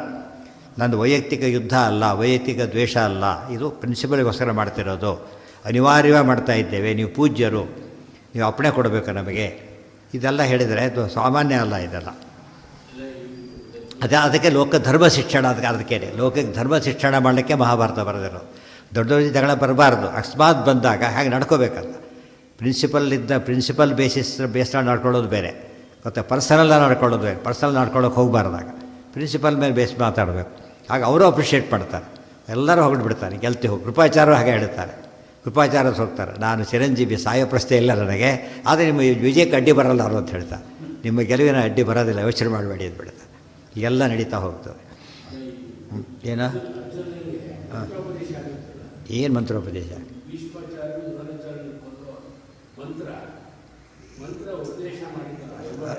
ಯಾರು ಮಾಡಿದ್ದು? ಧರ್ಮರಾಜ ಮಾಡಿದ್ದ ಮಂತ್ರನ? ಅಲ್ಲ, ಯುದ್ಧ ಗೆಲ್ಲಬೇಕು, ಅದಕ್ಕೆ ಬೇಕಾದ ವ್ಯವಸ್ಥೆ ಅಷ್ಟು. ಭೀಷ್ಮ ತಗೊಂಡ್ರು ಕೊಲ್ಲೋದು, ಭೀಷ್ಮ ಏನು ಮಾಡೋ ಅರ್ಜುನ ಕೊಲ್ಲೋದಿಲ್ಲ, ಭೀಮನೂ ಕೊಲ್ಲೋದಿಲ್ಲ. ಯಾಕೆ? ಅವ್ರು ಭಾರಿ ಪೂಜ್ಯರು, ಅದನ್ನು ಹೇಳ್ತಾರೆ. ಈಗ ಅವ್ರನ್ನ ಕೊಲ್ಲದೇನೆ ಗೆಲ್ಲಬೇಕು ಅಂತ ಅಭಿಪ್ರಾಯ ಇದ್ದೇ ಹೊರತು ಅವ್ರ ಪ್ರಶ್ನೆ ಬಂದಿಲ್ಲ ಅವರಿಗೆ. ಅವ್ರ ಶಾಸ್ತ್ರ ಆಗಿದೆ, ಯುದ್ಧ ಗೆಲ್ಲಕ್ಕೆ ಬೇಕಾದ ಪಾಶುಪತಾಸ್ತ್ರ ತೊಗೊಂಡಿದ್ದೆ ಹೊರತು ಇದಕ್ಕಲ್ಲ.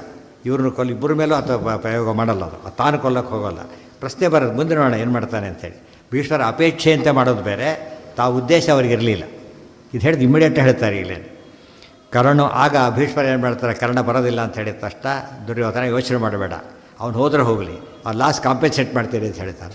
ಹೇಗೆ ಕಾಂಪೆನ್ಸೇಟ್ ಮಾಡ್ತೀನಿ?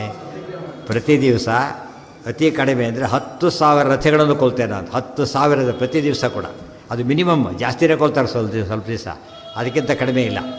ಅದಕ್ಕೆ ಅವ್ರು ಮತ್ತೆ ಜ್ವರ ಯುದ್ಧ ಮಾಡೋ ಮಾತು ಕೊಟ್ಟರಲ್ಲ, ಮಾತಿನಿಂದ ಮುಂದುವರಿತಾಯಿತ್ತು. ಅದೆಲ್ಲ ಬ್ಯಾಕ್ಗ್ರೌಂಡ್ ನೋಡಿ. ಕರ್ಣೋ ಅರ್ಧರಥ ಇತ್ಯುಕ್ತ ಇವತ್ತು ಒಂದು ಶ್ಲೋಕ ಅರ್ಥ ಆಗ್ಬೇಕಾದ್ರೆ ಇಷ್ಟೆಲ್ಲ ಬ್ಯಾಕ್ಗ್ರೌಂಡ್ ಗೊತ್ತಿರಬೇಕು. ಇಲ್ದವ್ರು ಏನೋ ಕತೆ ಓದ್ಬಿಡ್ತಾರೆ ಅಷ್ಟೇ. ತಾವತ್ ಯುದ್ಧಾತ್ ಪ್ರಯಾಪಿತಃ ಯಾವತ್ವಂ ಯೋಚ್ಯತೆ ತಾವತ್ ನಾ ಯೋಚ್ಯಾಮಿ ಇತಿ ನಿರ್ಗತೆ. ಎಲ್ಲಿವರೆಗೆ ಯುದ್ಧ ಮಾಡ್ತೀಯೋ ನೀನು, ಅಲ್ಲಿವರೆಗೆ ಯುದ್ಧ ನಾನು ಮಾಡೋದಿಲ್ಲ ಅಂತ ಹೇಳಿ ಕರ್ಣ ಹೊರಟೋಗ್ಬಿಟ್ಟ. ಯುದ್ಧದಿಂದ ದೂರ ಉಳ್ಕೊಂಡ. ಕರ್ಣೇ ಅಯುತರಥಾನಾಂ ಸಹ ನಿತ್ಯಶೋವಥ ಮಾಹವೇ ಪ್ರತಿಜಜ್ಞೆ ಅಕರೋತ್ತಚ್ಚ ಪುನಶ್ಚ ಅಸ್ತ್ರವಿದಾಂವರಃ. ಕರ್ಣೇ ಅಯುತರಥಾನಾಂ ಸಹ, ಅಯುತ ಅಂದರೆ 10,000, ಗೊತ್ತಾಯ್ತಾ? ನಿತ್ಯಶಃ ಪ್ರತಿನಿತ್ಯದಲ್ಲೂ ಕೂಡ ಅಷ್ಟು ಕೊಲ್ತೇನೆ ಅಂತ ಹೇಳಿದರು. ಆಹವೇ ಯುದ್ಧದಲ್ಲಿ ಪ್ರತಿಜ್ಞೆ ಮಾಡಿ ಹೇಳಿದರು. ಅಕರೋತ್ತಚ್ಚ ನಡೆಸಿಬಿಟ್ರು ಕೂಡ ಅದನ್ನು. ಪುನಶ್ಚ ಅಸ್ತ್ರವಿದಾಂವರಃ, ಅದಕ್ಕೆ ಅವರಿಗಿಂತ ರಕ್ಷಣೆ ಏನು ಅಂದರೆ ಅಸ್ತ್ರಗಳು. ಪರಿಸರಾಭರಣ ಉಪದಿಷ್ಟವಾದ ಅಸ್ತ್ರ ಇದ್ದಿದ್ದರಿಂದ ಆ ಧೈರ್ಯದಿಂದ ಮಾತಾಡ್ದ. ಸುಮ್ಸಿಲ್ಲ ಧೈರ್ಯ ಬರೋದಿಲ್ಲ. ಯಾವುದೋ ದೊಡ್ಡದ ಎಲೆಕ್ಷನ್ ಆಕ್ಷನ್ ಆಗ್ತಾ ಇರ್ತಾರೆ, ಕೂಗುವ ದುಡ್ಡಿನ ವ್ಯವಸ್ಥೆ ಇದ್ದರೆ ಸುಮ್ಸುರು ಕೂಗಿದರೆ ಅಪರಾಧ. ಅದು ಒಂದು ಏನೋ ಇರಬೇಕು ಅವನಿಗೆ, ಈ ಥರ ಇದೆ, ನಾನು ಮಾಡೋಕ್ಕೆ ತಯಾರಿದ್ದೇನೆ ಅಂತೇಳಿ. ಅದಕ್ಕೆ ಅಸ್ತ್ರದ ಬೆಂಬಲದಿಂದ ಮಾತಾಡ್ದ. ಈಗ ಪ್ರಶ್ನೆ, ಭೀಮಾರ್ಜುನಿಗೆ ಕೊಲ್ಲಕ್ಕಾಗ್ತಿತ್ತೋ ಇಲ್ಲೋ ಪ್ರಶ್ನೆ. ಈಗ ಉತ್ತರ ಕೊಡ್ತಾರೆ. ಸುಸಮರ್ಥಾವಪಿ ವಧೆ ತಸ್ಯ ಭೀಮಧನಂಜಯೌ ಸ್ನೇಹೇನ ಯಂತ್ರಿತೌ ತಸ್ಯ ಗೌರವಾಚ್ಯ ಅನ್ವವರ್ತತಾಂ. ಭೀಮಾರ್ಜುನರಿಗೆ ಇವರು ಲೆಕ್ಕ ಇಲ್ಲ. ಭೀಷ್ಮರು ಅಷ್ಟು ಮೇಲಿದ್ದಾರೆ, ಸ್ವರೂಪದಲ್ಲೇ ಭಾರಿ ದೊಡ್ಡವರು. ಶಸ್ತ್ರಾಸ್ತ್ರವೂ ಜೋರು, ಭೀಮನಿಂದ ಕಂಪೇರ್ ಮಾಡೋಕ್ಕೆ ಬರೋದೇ ಇಲ್ಲ. ಆದರೂ ಕೂಡ ಸುಸಮರ್ಥವಪಿ ವಧೆ ತಸ್ಯ ಭೀಮ ಧನಂಜಯವು, ಇಬ್ಬರಿಗೆ ಮಾತ್ರ ಯಾವ ಯೋಚನೆ ಇರಲಿಲ್ಲ. ಭೀಮ ಅರ್ಜುನರಿಗೆ ಅವ್ರ ಕೊಲ್ಲ ಬರೀ ಸುಸಮರ್ಥವು, ಆರಾಮ ಕೊಲ್ಬೋದಾಗಿತ್ತು. ಆದರೆ ಸ್ನೇಹೇನ ಯಂತ್ರಿತವು ತಸ್ಯ, ಅವರಿಗೆ ಅವಮಾನ ಮಾಡೋ ಉದ್ದೇಶ, ಅಯ್ಯೋ ಸೋತು ಬಿಟ್ಟರು ಅಂತ ಅಪಕೀರ್ತಿ ಬರಬಾರ್ದು ಅವರಿಗೆ, ಇದು ಮುಖ್ಯ. ತಾವು ದೊಡ್ಡವರು ಕೊಂದಾಗಬಾರ್ದು, ಪಾಯಿಂಟ್ ಎ, ಗೊತ್ತಾಯ್ತಾ. ಅವ್ರ ಯುದ್ಧದಲ್ಲಿ ಸತ್ತೋಗ್ಬಿಟ್ರು, ಹೊಡಿಸ್ಕೊಂಡು ಸತ್ತರು ಅಂತ ಅಪಕೀರ್ತಿನೂ ಬರಬಾರ್ದು. ಅದಕ್ಕೋಸ್ಕರ ಏನು ಮಾಡಲಿಲ್ಲ, ಕೊಲ್ಲೋ ಉದ್ದೇಶ ಇಟ್ಕೊಳ್ಳಿಲ್ಲ ಅವರು. ಗೌರವಾಚ್ಯ ಅನ್ವವರ್ತತಾಂ, ಅವ್ರು ಅನುಸರಿಸಿ ನಡೆದರೆ ಹೊರತು ದೊಡ್ಡ ಪೆಟ್ಟನ್ನು ಹಾಕ್ತಿರಲಿಲ್ಲ. ಮುಂದೆ ನಡೆಯುತ್ತೆ. ಬಭೂವುಸ್ತತ್ರ ಯುದ್ಧಾನಿ ಚಿತ್ರಾಣಿ ಸುಬಹೂನಿ ಚ ತಾನಿ ಅಂಬರೇ ವಿಮಾನಸ್ಥ ಬ್ರಹ್ಮರುದ್ರ ಪುರಸ್ಸರಾಹ. ಬಭೂವು ತತ್ರ ಯುದ್ಧಾನಿ ಚಿತ್ರಾಣಿ ಸುಬಹೂನಿ ಚ. ಆಗ ಯುದ್ಧಗಳು ಬಹಳ ವಿಚಿತ್ರ ಯುದ್ಧಗಳು ನಡೆದವು. ಸುಬಹೂನಿ, ದೊಡ್ಡ ದೊಡ್ಡ ಯುದ್ಧಗಳು, ಭಾರಿ ಯುದ್ಧಗಳು, ಭಯಂಕರ ಯುದ್ಧಗಳು ನಡೆದವು. ತಾನಿ ಅಂಬರೆ, ಅಂಬರ ಆಕಾಶದಲ್ಲಿ ನಿಂತುಕೊಂಡು, ವಿಮಾನಸ್ಥ, ವಿಮಾನದಲ್ಲಿ ಕೂತಂತಹ ಬ್ರಹ್ಮರುದ್ರ ಪುರಸ್ಸರಾಹ ಅಪಶ್ಯನ್, ನೋಡ್ತಾ ಇದ್ದಾರೆ. ಬಾಲ್ಕನಿ ಇದ್ದ ಮೇಲೆ ನೋಡಿದ್ರೆ ಬಾಲ್ಕನಿಯಿಂದ ನೋಡ್ತಾ ಇದ್ದಾರೆ. ತಿಳಿತಾ, ಮೇಲೆ ನಿಂತ್ಕೊಂಡು ಎಲ್ಲ ಬ್ರಹ್ಮರುದ್ರಾದಿ ದೇವತೆಗಳು ನೋಡ್ತಾ ಇದ್ದಾರೆ. ಅಂಥ ಯುದ್ಧ ಇದು ಅಂತ. ಅದಕ್ಕೆ ವಿಶ್ವದಾಖಲೆಯ ಯುದ್ಧ ಇದು. ರಾಮರಾವಣರ ಯುದ್ಧ ಒಂದು, ಇದು ಎರಡು. ಅಲ್ಲಿ ಯಾವ ಶ್ರೇಷ್ಠ ಅಂತ ಮುಂದೆ ಹೇಳ್ತಾರೆ, ಅದರಲ್ಲೂ ಯಾವ ಶ್ರೇಷ್ಠ ಎಂಬುದನ್ನು ಹೇಳ್ತಾರೆ. ಮುಂದೆ ಬಂದ ನೋಡೋಣ ಅದನ್ನು. ಅಪಶ್ಯನ್ ದೇವತಾ ಸರ್ವಾಹ ಗಂಧರ್ವಾಪ್ಸರಸೋ ಅಸುರಾಹ. ದೇವತೆಗಳು, ಗಂಧರ್ವರು, ಅಪ್ಸರಿಯರು ಮೊದಲಾದವರೆಲ್ಲ ಅಷ್ಟು ಜನ ನೋಡ್ತಾ ಇದ್ದಾರೆ. ದೃಷ್ಟದ್ಯುಮ್ನಃ ಮಹೇಶ್ವಾಸ ಪ್ರತಿವ್ಯೂಹ್ಯ ಆಪಗಾಸುತಂ ಚಕ್ರೇ ಯುದ್ಧಾನಿ ಸುಬಹೂನಿ ಅಜೇಯ ಶತ್ರುಭೀರಣೆ. ಕೂಡಿಸಿದಾಗ ಶತ್ರುಭೀರಣೆ ಅಂತಾಯಿತು. ದೃಷ್ಟದ್ಯುಮ್ನಃ ಮಹೇಶ್ವಾಸ ಪ್ರತಿವ್ಯೂಹ್ಯ ಆಪಗಾಸುತಂ ಚಕ್ರೇ ಯುದ್ಧಾನಿ ಸುಬಹೂನಿ ಅಜೇಯ ಶತ್ರುಭೀರಣೆ. ದೃಷ್ಟದ್ಯುಮ್ನ ಯಾರಾತ? ಮಹೇಶ್ವಾಸ, ವಿಶ್ವಾಸ ಧನುಸ್ಸು, ಮಹಾಧನುರ್ಧಾರಿ ಆತ. ಪ್ರತಿವ್ಯೂಹ್ಯ ಅಪಗಾಸುತಂ. ಅಪಗಾಸುತ ಅಂದರೆ ಯಾರು? ಭೀಷ್ಮರು. ಆಪಗ ಅಂದ್ರೇನು? ಅಲ್ಲ, ಆಪ ಅಂದರೆ ನೀರು, ಆಪಗ ಅಂದರೆ ನದಿ ಅಂತಲ್ಲ. ಆಪಗ ಅಂದರೆ ನದಿ. ಆ ನದಿಯ ಮಗ, ಗಂಗಾ ನದಿಯ ಮಗ ಅವರು ಗಾಂಗೇಯ. ಅವರು ಪ್ರತಿವ್ಯೂಹ್ಯ, ಸರಿಯಾದ ವ್ಯೂಹವನ್ನು ಮಾಡಿ ಸರಿಯಾಗಿ ಯುದ್ಧವನ್ನು ಮಾಡಿದ. ಚಕ್ರೇ ಯುದ್ಧಾರಿ ಸುಬಹೂನಿ ಅಜೇಯ ಶತ್ರುಭಿ. ಸೇನಾಪತಿ ಆದ್ದರಿಂದ ಆತ ಹೆಸರು ಮೆನ್ಷನ್ ಮಾಡಿ ವ್ಯೂಹದ ವ್ಯವಸ್ಥೆಯೆಲ್ಲ ಆತ ಮಾಡ್ತಿದ್ದ. ಗೆಲುವು ಇವರದು, ವ್ಯೂಹದ ವ್ಯವಸ್ಥೆ ಅವರು. ಶತ್ರುಭಿ ರಣೆ, ಅದು ವ್ಯೂಹಗಳು ಸವಾಲಿದ್ದಾಗೆ. ವ್ಯೂಹಗಳು ರಚನೆ ಮಾಡಿದರೆ ಅದನ್ನು ಸಿಸ್ಟಮೆಟಿಕಲಿ ಬ್ರೇಕ್ ಮಾಡಬೇಕು. ಎಲ್ಲೆಲ್ಲ ಬ್ರೇಕ್ ಮಾಡೋಂಗಿಲ್ಲ, ಟೆಕ್ನಿಕಲ್ಗೆ ಕರೆಕ್ಟ್ ಮಾಡಬೇಕು ಅವರು. ಬೀಗ ಓಪನ್ ಮಾಡಿ ಹೊಡೆದಾಕ್ಬಿಟ್ರೆ ಅದನ್ನು ಬೀಗ ಓಪನ್ ಮಾಡ್ಲಿಕ್ಕೆ ಅಂತ ಕೊಟ್ಟರೆ ಒಬ್ಬ ಸ್ಪಾಯಿಲ್ ಮಾಡಬಾರ್ದು ಅದನ್ನು. ಆ ರೀತಿಯಲ್ಲಿ ಚೆಂದಾಗಿ ವ್ಯವಸ್ಥೆ ಮಾಡ್ತಾ ಇದ್ದಾರೆ. ಇವರು ವ್ಯೂಹ ಮಾಡಿದಾಗ ಅವ್ರು ಗೆಲ್ಲಬೇಕು, ಅವ್ರು ಮಾಡಿದಾಗ ಇವ್ರು ಹೊಡಿಬೇಕು. ಅದನ್ನು ವ್ಯೂಹ ಪ್ರತಿಯೊಬ್ಬಗಳಲ್ಲಿ ಚಾಲೆಂಜ್ ಅದು ಒಂದು. ಅದು ಸೇನಾಪತಿಗೆ ಏನು ಗೊತ್ತಿರಬೇಕು? ವ್ಯೂಹ ಮಾಡೋದು ಗೊತ್ತಿರಬೇಕು. ಕ್ಯಾಪ್ಟನ್ಗೆ ಫೀಲ್ಡಿಂಗ್ ಅರೇಂಜ್ಮೆಂಟ್ ಮಾಡಬೇಕು. ಅವನು ಕ್ಯಾಪ್ಟನ್ಗೆ, ಅವನ ಜವಾಬ್ದಾರಿ ಕ್ಯಾಪ್ಟನ್, ಗೊತ್ತಾಯ್ತಾ. ಅವ್ನು ಸರಿಯಾಗಿ ಬುದ್ಧಿವಂತಿಕೆಯಿಂದ ಮಾಡಿದಾಗ ಇವ್ರು ರನ್ ಕೊಡೋದಿಲ್ಲ, ಔಟ್ ಮಾಡೋಕ್ಕೂ ಸುಲಭ ಆಗುತ್ತೆ. ಇವ್ರು ಬಿಟ್ಬಿಟ್ರೆ ಹೋಗ್ತಿರ್ತದೆ ಬರೀ ಆ ಕಡೆ. ಅರ್ಥಾತ್ ಕ್ಯಾಪ್ಟನ್ಗೆ ಅದೆಲ್ಲ ಗೊತ್ತಿರಬೇಕು.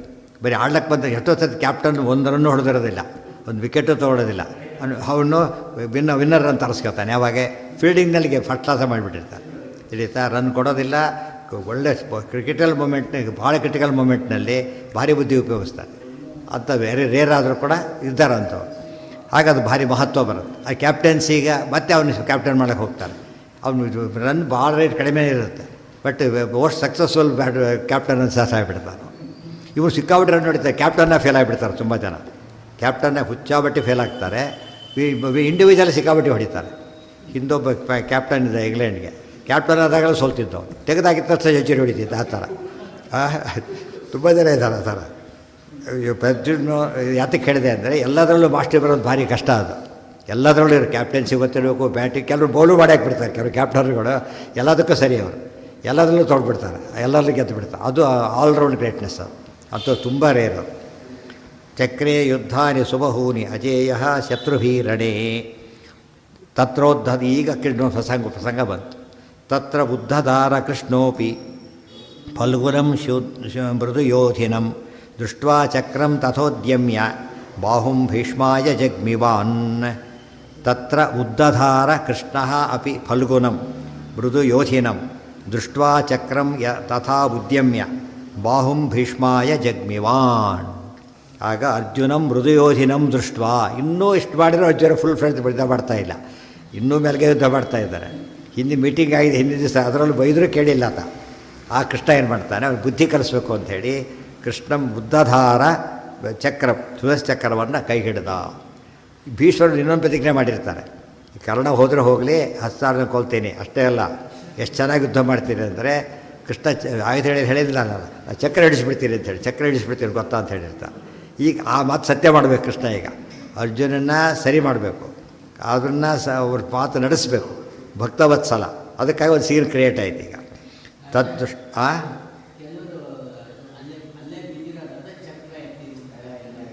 ಸುಳ್ಳದು ಬರುತ್ತೀಗ ಕೃಷ್ಣ ಈಗ ಅಂತಾನೆ ಚಕ್ರ ಬಂದುಬಿಡುತ್ತೆ ಅಲ್ಲೇ. ಎಲ್ಲ ಇರೋದು, ಯಾವುದನ್ನು ದೇವರು ತರಬೇಕಾಗಿಲ್ಲ, ಯಾವಾಗ ಜೊತೆಗೆ ಎಲ್ಲ ಇರ್ತದೆ. ಅನಂತ ಕೈಗಳು ವಿಶ್ವರೂಪ, ಯಾವಾಗಲೂ ವಿಶ್ವರೂಪಿಯೇ ಪರಮಾತ್ಮ. ಪೇಂಟಿಂಗ್ ಮಾಡಿದ್ರೆ ಅರ್ಜುನ ಕೆಳಗೆ ಗೀತೋಪದೇಶ ಪೇಂಟಿಂಗ್ ಕೆಳಗೆ ಕೂತ್ಬಿಡ್ತಾರೆ ಇಬ್ಬರು, ಕೃಷ್ಣಾಚಾರ್ಯ ಇಬ್ಬರು ಕೂಡ. ಸುಳ್ಳೋದು, ಯಾರು ಉಳಿದವ್ರಿಗೆ ಗೊತ್ತು. ಅಲ್ಲೇ ರಥೋಪಸ್ಥ ಉಪವಿಶ, ರಥಲ್ಲೇ ಮಾತಾಡಿದ್ದು. ಎ ಸಿ ಕಾರ್ನಲ್ಲಿ ಬಾಲಿಗೆ ಯಾರಿಗೂ ಏನಾಗೋದು ಗೊತ್ತಾಗೋದಿಲ್ಲಲ್ಲ. ಆ ರೀತಿ ನಡೆದಿದ್ದು ಗೀತ, ಎಲ್ಲರಿಗೂ ಕೇಳೋದಲ್ಲ. ಅದು ಏನಾಯಿತು ಗೊತ್ತು ಕೂಡ ಆಗ್ತಾಯಿಲ್ಲ, ಯುದ್ಧ ಇನ್ನೂ ಶುರುವಾಗಿಲ್ಲ. ಆಗ ಗೊತ್ತಿಲ್ಲ, ಏನೋ ಬರೆದು ಹಾಕಿಬಿಟ್ಟಿರ್ತಾರೆ, ತಪ್ಪದು. ಚಕ್ರೇ ಸ್ವತಃ ಉದ್ಧದಾರ ಕೃಷ್ಣೋಪಿ ಫಲ್ಗುನಂ ಮೃತಯೋಧಿನಂ ದೃಷ್ಟ ಚಕ್ರವನ್ನು ಎತ್ತಿದ. ತಥಾ ಉದ್ಯಮ್ಯ ಹಿಡಿದ ಅಂತ ಅರ್ಥ.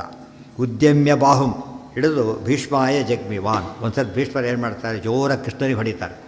ಹಣೆಗೆ ಹೊಡೆದ್ರು, ಬಾಣದಲ್ಲಿಟ್ಟ ಭೀಷ್ಮನ ಅವಗುಣ ಇರ್ತಾರಲ್ಲ, 10 ಬಾಣ ತೊಗೊಂಡು ಹಣೆಗೆ ಹೊಡೆದ್ರಂತೆ, ರಕ್ತ ಚಿಮ್ಮಿ ಹೋಯ್ತಂತೆ. ಸೃಷ್ಟಿ ಮಾಡ್ತಾರೆ ಕೃಷ್ಣಂದು ಅಪರಾಕೃತ ಶರೀರ. ಆ ಕೃಷ್ಣನಿಗೆ ಭಾರಿ ಸಿಟ್ಟು ಬಂತದ್ದು ನೋಡೋದಕ್ಕೆ. ನೋಡಿಬಿಟ್ಟು ಅರ್ಜುನ, ಏನಿದು, ಏನು ಗೊತ್ತಾಗಲ್ಲ ನಿನಗೆ, ಏನು ಸಾತ್ವಿಕರು ಪ್ರೊಟೆಕ್ಟ್ ಮಾಡಬೇಕಾದ ಇವ್ರ ಕರ್ತವ್ಯ, ಏನು ಮಾಡ್ತಾಯಿಲ್ಲ ಅಂತೇಳಿ ಮಾತಾಡೋದಿಲ್ಲ ಕೃಷ್ಣ. ಅಲ್ಲಿಂದ ಭಾರಿ ಸರವಣನೆ ಮಾಡ್ತಾರೆ, ಬಿಟ್ಟುಬಿಡ್ತಾರೆ, ಹಗ್ಗ ಎಸ್ದು ಬಿಡ್ತಾನೆ ಕುದುರೆಗಳದ್ದು. ಅಲ್ಲಿಂದ ಹೇಳ್ತಾನೆ, ಕೆಳಗೆ ಹಾರ್ತಾನೆ, ಹೀಗಂತಾನೆ ಚಕ್ರ ಬರುತ್ತೆ, ಸರ ಹೊರಟುಬಿಡ್ತಾರೆ. ಭೀಷ್ಮರಿಗೆ ಖುಷಿಯಾಗ ಯುದ್ಧ ನಿಲ್ಲಿಸಿಬಿಡ್ತಾರೆ, ಕುತ್ಕೊಂಡ್ಬಿಟ್ಟು ಕೈ ಮುಕ್ಕೊಂಡು ತೊಗೊಂಡ್ಬಿಡ್ತಾರೆ. ಗೊತ್ತಾಯ್ತಾ, ಪ್ರಸೀದ ದೇವೇಶ ಜಗನ್ನಿವಾಸ. ಯುದ್ಧ ಮಾಡೋದಿಲ್ಲ ಕೃಷ್ಣ, ಅಗ್ರ ಪೂಜೆ ಮಾಡಿಸ್ತೇವ್ರು ಅವರೇ ತಾನೆ. ಯಾವುದು ಭಾಗವತಲ್ಲಿ ಆಗೋದು, ಒಳ್ಳೆ ಸ್ತೋತ್ರ ಮಾಡ್ತಾರೆ, ಭಾರಿ ಸ್ತೋತ್ರ ಮಾಡ್ತಾರೆ ಕೃಷ್ಣನನ್ನು. ಸ್ವಸಮಯಂ ಅಪಹಾಯ. ಗೊತ್ತಾಯ್ತಾ, ಏನು ಆಶ್ಚರ್ಯ, ಕೃಷ್ಣ ತನ್ನ ಪ್ರತಿಜ್ಞೆ ಬಿಟ್ಟುಬಿಟ್ಟ, ನನ್ನ ಪ್ರತಿಜ್ಞೆ ನಡೆಸೋದಕ್ಕೋಸ್ಕರವಾಗಿ. ತನ್ನ ಪ್ರತಿಜ್ಞೆ ನಡೆಸಬೇಕು, ಭಕ್ತರ ಪ್ರತಿಜ್ಞೆ ನಡೆಸಬೇಕು. ಆದರೆ ತನ್ನ ಪ್ರತಿಜ್ಞೆ ಬಿಟ್ಟು ಭಕ್ತರು ನಡೆಸ್ತಾನಲ್ಲ, ಎಂಥ ಭಕ್ತವತ್ಸಲ ಅಂಥೇಳಿ ಅಲ್ಲಿ ಬರೋದು ಭಾಗವತಲ್ಲಿ. ಮಹಾಭಾರತದಲ್ಲಿ ಹಾಗೆ ಬರೋಲ್ಲ, ಎರಡೂ ಸರಿಯಾದ್ದೆ. ಹೇಗೆ ಅಂತ ಹೇಳ್ತಾರೆ. ದೃಷ್ಟ್ವಾ ಚಕ್ರಂ ತಥೋದ್ಯಮ್ಯ ಬಾಹುಂ ಭೀಷ್ಮಾಯ ಜಗ್ಮಿವಾನ್. ಸರಸರ ಹೋಗ್ತಾನೆ, ಆಗ ಅರ್ಜುನ ನೋಡ್ತಾನೆ, ತಕ್ಷಣ ತಾನು ಹಾರ್ತಾನೆ, ಹಿಂದೆ ಹೋಗ್ತಾನೆ. ಸುಲಭ ಹೇಳ್ಕೊಳಕ್ಕಾಗಲ್ಲ ಕೃಷ್ಣನನ್ನು, ಕೃಷ್ಣ ಎಳ್ಕೊಂಡೇ ಹೋಗ್ತಾರೆ, ಕಾಲು ಹಿಡ್ಕೊಂಡ್ರು ಕೂಡ. ಮಹಾಭಾರತ ಎಲ್ಲ ವರ್ಣನೆ ಮಾಡ್ತಾರೆ ಅದನ್ನು. ಆಮೇಲೆ ಎರಡು ಗಟ್ಟಿಯಾಗಿ ಹಿಡ್ಕೊಂಡು ಪ್ರಾರ್ಥನೆ ಮಾಡ್ತಾರೆ.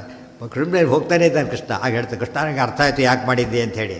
ಈಗ ನನ್ನ ಮಕ್ಕಳ ಮೇಲೆ ಆಣೆ, ಅಭಿಮನ್ಯುವಿನ ಆಣೆ, ಇನ್ಮೇಲೆ ಚೆನ್ನಾಗಿ ಮಾಡ್ತೀನಿ. ಆಗ ಕೃಷ್ಣ ಶಾಂತನಾಗ್ತಾನೆ. ಅಲ್ಲಿವರೆಗೂ ಬಿಡೋದಿಲ್ಲ, ಮಾತು ತೊಗೋತಾನಾಗ, ಎಳ್ಕೊಂಡು ಹೋಗ್ತಾನೆ ಇರ್ತಾನಾಗ. ಅದಿಷ್ಟು ಅಲ್ಲಿ ಮಹಾಭಾರತ ವಿಸ್ತಾರವಾಗಿ ಹೇಳ್ತಾರೆ. ಏನು ಸೆಕೆಂಡ್ ಡೇ ಹಿಂದಿಷ್ಟು ಮೀಟಿಂಗ್ ಮುಗ್ದಿತ್ತಲ್ಲ, ಸೆಕೆಂಡ್ ಡೇ. ಗೃಹೀತಶ್ಚ ಫಲ್ಗುನೇನ ಪ್ರಣಮ್ಯ ಚ ಪ್ರಾರ್ಥಿತೋ ರಥಮಾರೂಢ ಪುನಶ್ಚಂಖಂ ಅಪೂರಯತೆ. ತೇನ ಸ್ತುತಃ ಗೃಹೀತಃ ಚ ಫಲ್ಗುನೇನ ಪ್ರಣಮ್ಯ ಚ ಪ್ರಾರ್ಥಿತಃ ರಥಂ ಆರೂಢ ಪುನಃ ಶಂಖಂ ಅಪೂರಯತೆ. ಆಗ ಏನು ತಪ್ಪದು, ಎರಡೇ ಆಚಾರ್ಯ ಹೇಳ್ತಿದ್ದಾರಲ್ಲ, ಇವ್ರ ನಿರ್ಣಯ ಗೊತ್ತಾಯ್ತಾ, ಅದನ್ನ ಹೇಳಾಗಿಲ್ಲ. ತೇನಸ್ತು, ಯಾಕಂದರೆ ಅರ್ಜುನ ಅಷ್ಟು ಲೇಟ್ ಮಾಡೋಕ್ಕೆ ಸಾಧ್ಯ ಇಲ್ಲ, ಯುದ್ಧ ವೇಸ್ಟ್ ಆಗ್ತದೆ, ಬದಲಾಯಿಸೋದು ತೋರಿಸ್ಬಿಟ್ರೆ ಆಗಲಿಲ್ಲ ಅಂತೇಳಿ 2 ಸಲ ನಡೆದೋಯ್ತು ವಿಷಯ. ಫಲ್ಗುನೇನ ಪ್ರಣಮ್ಯ ಚ ಪ್ರಾರ್ಥಿತೋ ರಥಮಾರು. ಕೃಷ್ಣ ಅಷ್ಟು ಮಾತಾಡ್ತಾ ಇಲ್ಲ, ಅಷ್ಟು ಆಡಿದ್ರು ಕೂಡ ಸುಮ್ಮನೆ ಭಾರಿ ಸಿಟ್ಟು ಬಂದ ತೋರಿಸ್ತಾನೆ ಅರ್ಜುನ ಮೇಲೆ. ಆಗ ನಾವು ಮಾತು ಬಿಟ್ಟಿದ್ದಾನೆ, ಹುಷಾರಾಗಿರಬೇಕು ಅಂತ ಅರ್ಥ. ಆಮೇಲೂ ಕೂಡ ಮಾತಾಡೋದಿಲ್ಲ, ಆಣೆ ಮಾಡಿದ್ರೆ ಸುಮ್ಮನೆ ವಾಪಸ್ ಹೋಗಿಬಿಡ್ತಾನೆ. ನಡೆಸಿದ ಮೇಲೆ ಒಪ್ಪೋದು ನಾನು ಅಂತ. ಮಾತು ಕೊಟ್ಟರೆ ಸಾಲದು, ನಡೆಸ್ಬೇಕು ನೀನು ಅಂತೇಳಿ. ಭೀಷ್ಮರು ಮಾತ್ರ ಕೈ ಮುಕ್ಕೊಂಡು ಕೂತಿರ್ತಾರೆ. ಉಳಿದವ್ರು ನೋಡ್ತೀರಿ, ಏನೋ ಭಾರಿ ಆಶ್ಚರ್ಯ ಉಳಿದವರಿಗೆಲ್ಲ. ತೇನ ಸ್ತುತಃ ಗೃಹೀತಶ್ಚ ಫಲ್ಗುನೇನ ಪ್ರಣಮ್ಯ ಚ ಪ್ರಾರ್ಥಿತೋ ರಥಂ ಆರೂಢ ಪುನಃ ಶಂಖಂ ಅಪೂರಯ. ಪುನಃ ಶಂಖವನ್ನು ಕೃಷ್ಣ ಉದ್ದ. ಇದು ತುಂಬ ವಿಷಯಗಳಿದೆ ಅಲ್ಲಿ. ಆಗ ಪ್ರಶ್ನೆ ಬರುತ್ತಾಗ, ಕೃಷ್ಣ ತನ್ನ ಪ್ರತಿಜ್ಞೆ ಬಿಟ್ಟುಬಿಟ್ಟ, ಭಕ್ತವತ್ಸಲ ಅಂಥೇಳಿ ಸತ್ಯ ಸಂಕಲ್ಪತೋ ವಿಷ್ಣು ನಾನ್ಯಥಾತ್ ಕರಿಷ್ಠ ಹೊರಟಾಗ ಮಿಥ್ಯಾ ಪ್ರತಿಜ್ಞೆ ಆಗ್ತಾನೆ. ಸತ್ಯಸಂಧ ವಿಷ್ಣು ಸತ್ಯಸಂಧ ಅಂತಿದೆ, ಪ್ರತಿಜ್ಞೆ ಸುಳ್ಳು ಮಾಡೋದಿಲ್ಲ. ಇಲ್ಲಿ ಈ ಥರ ಯೋಚನೆ ಮಾಡಬೇಕು. ತನ್ನ ಭಕ್ತರ ಪ್ರತಿಜ್ಞೆನೇ ಸುಳ್ಳು ಮಾಡದೇ ಇರೋ ಪರಮಾತ್ಮ ತನ್ನ ಪ್ರತಿಜ್ಞೆ ಸುಳ್ಳು ಮಾಡ್ತಾನಾ? ಸಾಧ್ಯ ಇಲ್ಲ. ಮತ್ತು ಹಿಡಿದ್ನಲ್ಲ ಚಕ್ರ ಅಂದರೆ ಅರ್ಥ ಆಗಲ್ಲ. ಚಕ್ರ ಹಿಡಿಸ್ತೀನಿ ಅಂತ ಇವ್ರ ಪ್ರತಿಜ್ಞೆ, ಚಕ್ರ ಆಯುಧ ಹೇಳಿದ್ರೆ ಕೃಷ್ಣನ ಪ್ರತಿಜ್ಞೆ, ಸಮಸ್ಯೆ ಏನು ಗೊತ್ತಾ, ಇಬ್ಬರು ಪ್ರತಿಜ್ಞೆ ನಡೀತದೆ, ಯಾರ ಪ್ರತಿಜ್ಞೆ ಹೋಗಿಲ್ಲ ಅಲ್ಲಿ. ಕೃಷ್ಣ ಆಯುಧ ಹಿಡಿಯೋದಿಲ್ಲ ಅಂತ ಹೇಳಿದ್ದಾನೆ, ಅದಕ್ಕೆ ಅರ್ಥ ಏನು ಅಂದರೆ ಮುಟ್ಟೋದಿಲ್ಲ ಇಲ್ಲ ಅಂತಲ್ಲ, ಪ್ರಯೋಗ ಮಾಡೋದಿಲ್ಲ ಅಂತ ಅರ್ಥ. ಪ್ರಯೋಗ ಮಾಡಲಿಲ್ಲ ಆದ್ದರಿಂದ ಕೃಷ್ಣನ ಪ್ರತಿಜ್ಞೆ ನಡೆದೋಯ್ತು. ಅವರು ಭಾರಿ ಬುದ್ಧಿವಂತರು, ಪ್ರತಿಜ್ಞೆ ಹೇಗೆ ಮಾಡಿದ್ದಾರೆ ಗೊತ್ತಾ, ಅವರು ಹಿಡಿಸ್ತೀನಿ ಅಂತ ಅಷ್ಟೇ ಹೊರತು ಹೊಡೆಸ್ತೀನಿ ಅಂತ ಮಾಡಿಲ್ಲ ಅವರು. ಇಬ್ಬರದು ಭಾರಿ ಚೆನ್ನಾಗಿರೋ ಪ್ರತಿಜ್ಞೆ. ಉಳಿದವ್ರು ಫೂಲ್ ಆಗಬೇಕಷ್ಟೇ. ಇದೇ ರೀತಿ ಜೈಮಿನಿ ಭಾರತದಲ್ಲಿ ಬರುತ್ತೆ, ಭಾರಿ ಚೆನ್ನಾಗಿರೋ ಪ್ರಸಂಗ. ಅದು ಆ್ಯಕ್ಚುಲಿ ಸತ್ಯದ ಘಟನೆ ಅಲ್ಲ, ಬಟ್ ಭಾಳ ತಮಾಷೆಯಾಗಿದೆ. ಸುಧನ್ ಜೊತೆಗೆ ಯುದ್ಧ ಆಗಿರುತ್ತೆ, ಸುಧನ್ವನಿಗೂ ಅರ್ಜುನಿಗೆ ಯುದ್ಧ ನಡೆಯುತ್ತೆ. ಸುಧನ್ವನು ಇಷ್ಟು ಭಕ್ತ, ಅರ್ಜುನನು ಇಷ್ಟು ಭಕ್ತ. ಸುಧನ್ವ ಭಾರಿ ಜೋರು ಯುದ್ಧ ಮಾಡ್ತಾನೆ, ಅರ್ಜುನ ಯುದ್ಧ ಮಾಡ್ತಾರೆ. ಒಂದು ಸ್ಟೇಜಲ್ಲಿ ಅರ್ಜುನ ಯುದ್ಧ ಕಷ್ಟ ಆಗುತ್ತೆ. ಸುಧನ್ ನಿನ್ನ ಕೈಲಿ ಆಗಲ್ಲ ಅರ್ಜುನ, ಕೃಷ್ಣನ ಕರಿ ಸುಮ್ಮನೆ ನಿನ್ನ ಕೈಲಿ ಆಗಲ್ಲ ಅಂತ ಹೇಳ್ತಾನೆ. ಏನು ಮಾಡಿದರೂ ಆಗೋದಿಲ್ಲ. ಕೊನೆ ಕೃಷ್ಣ ಧ್ಯಾನ ಮಾಡ್ತಾನೆ, ಬರ್ತಾನೆ ಕೃಷ್ಣ, ಕೂತ್ಬಿಡ್ತಾನೆ ಮುಂದೆ ರಥದಲ್ಲಿ. ಯುದ್ಧ ನಡೀತಾ ಇದೆ. ಮತ್ತೆ ಆಗ ಯುದ್ಧ ನಡಿಬೇಕಾದ್ರೆ ಅರ್ಜುನ ಈ ಭಾರಿ ಖುಷಿ ಬಂತು ಅರ್ಜುನನಿಗೆ. ಸುಧನ್ವ 3 ಬಾಣಗಳಲ್ಲಿ ನಿನ್ನ ತಲೆ ಕತ್ತರಿಸ್ತೀನಿ ಅಂತ ಹೇಳ್ತಾನೆ. 3 ಬಾಣಗಳನ್ನ ಅಂದರೆ 1 2 ಹೋದ್ರೂ ಪರ 3ನೇದು ಸಾಯ್ತಿ ಅಂತ ಅರ್ಥ. ಸುಧನ್ ಏನು ಮಾಡ್ತಾನೆ ಗೊತ್ತಾ, ಇಷ್ಟು ಹೇಳಿ ಸುಮ್ಮನೆ ಅಲ್ಲ, ಇದು ಕೃಷ್ಣನ ಮೇಲೆ ಆಣೆ ಅಂತಾನೆ ಅರ್ಜುನ.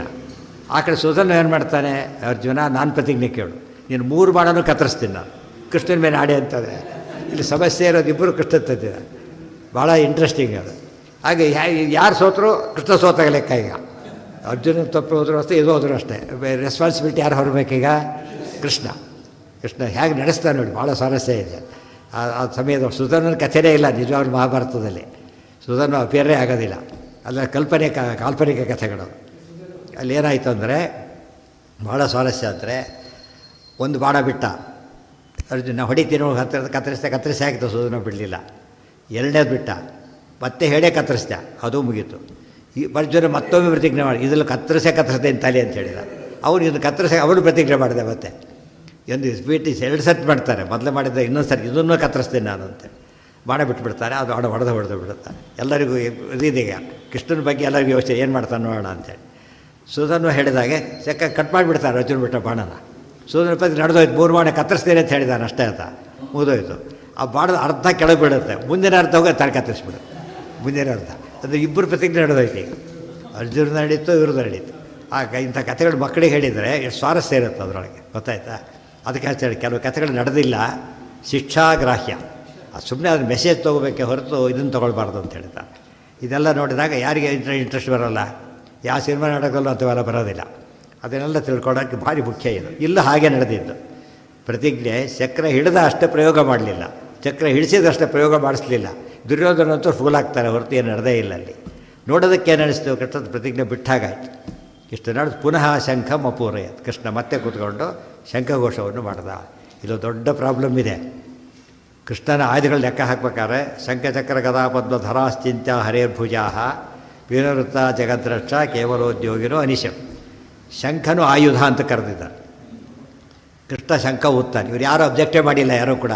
ಯಾರು ಮಾಡಬೇಕಾಗಿತ್ತು ಅದರ? ಭೀಷ್ಮರು ಮಾಡಬೇಕಾಗಿತ್ತು, ದುರ್ಯೋಧನ ಮಾಡಬೇಕು ಮುಖ್ಯ. ಮಾಡೋದೇ ಇಲ್ಲ ಅವರು. ನಾವು ಅವತ್ತೇನು ಹೇಳಿದ್ದೀನಿ ನೀನೀಗ?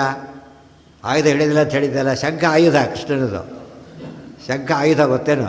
ಶಂಖ ಪೂಜೆ ಮಾಡೋಕ್ಕೆ ಹೇಳೋದಿಲ್ಲ. ಶಂಖ ನಾದಕ್ಕೆ ಏನಾಗುತ್ತೆ? ಗರ್ಭ ದೇವಾರಿ ನಾರೇಣ ವಿಶರ್ಯಂತೆ ಸಹಸ್ರದ. ಶಂಖ ಆಯುಧ ಅದು. ಅಲ್ಲೇ ಹೇಳ್ತಾರೆ, ಕೃಷ್ಣ ಶಂಖ ಊದಿದರೆ ಗೊತ್ತಾಯ್ತಾ, ಇಡೀ ಜಗತ್ತು ನಡುಗ್ತಾ ಇತ್ತು. ದುರ್ಯೋಧನ ಕಡೆ ಹಾಗೆ ಸತ್ತು ಬಿಡ್ತಾ ಇದೆ, ಶಂಖ ಧ್ವನಿಗೆ ಸತ್ತು ಹೋಗ್ತಿದ್ರು ಅಂತ ಹೇಳ್ತಾರೆ. ಆಯುಧ ಆಯ್ತಲ್ಲ ಅದೀಗ. ಮತ್ತು ಆಯುಧ ಅಂತಲೇ ಪರಿಗಣ, ಶಂಖ ಆಯುಧ ಅಂತಲೇ ಕರೆದಿರು ಶಂಖನ. ಪದ್ಮ ಆಯುಧ, ಪದ್ಮ ಇದೆ, ಅದು ಆಯುಧ. ಆ ಪದ್ಮದಿಂದ ಹೊಡೆದ್ರೆ ಬ್ರಹ್ಮದೇವರು ಪದ್ಮದಿಂದ ಹೊಡಿತಾರೆ, ಅದಕ್ಕೆ ಪುಷ್ಕರ ನಕ್ಷತ್ರ ಬಂದು ಅದರಿಂದ ಹೊಡೆದರೆ ಪದ್ಮ ಜೋರಾಗಿ ಹೊಡೆದು ಪದ್ಮದಿಂದ ಸಾಯ್ಬೋದು, ಅದಕ್ಕೆ ದೊಡ್ಡ ವಿಚಾರ. ಅರ್ಥ ಆಯ್ತಾ? ಆದ್ದರಿಂದ ಆಯುಧನೇ. ಇದು ಯಾರು ನೋಟಿಸ್ ಮಾಡಲೇ ಇಲ್ಲ ಅದನ್ನು. ಆದರೆ ಇವ್ರು ತಿಳ್ಕೊಂಡಿದ್ದೇನು, ಅವನೇನು ಮೊದಲೇನು ತಪ್ಪು ತಿಳ್ಕೊಂಡ, ಕೃಷ್ಣ ಯುದ್ಧ ಆಯುಧ ಹಿಡಿದ್ರೆ ಗೆಲ್ತಾನೆ, ಅದೇ ಬದಲು ತಪ್ಪಿನ ಸುರಿಮಳೆ ಇದು ಒಂದು. ಅವನು ಏನು ಇಂಥ ದೊಡ್ಡನಿಗೆ ಇನ್ನೇನು ಹೊಡೆಯುತ್ತೆ ಅದು?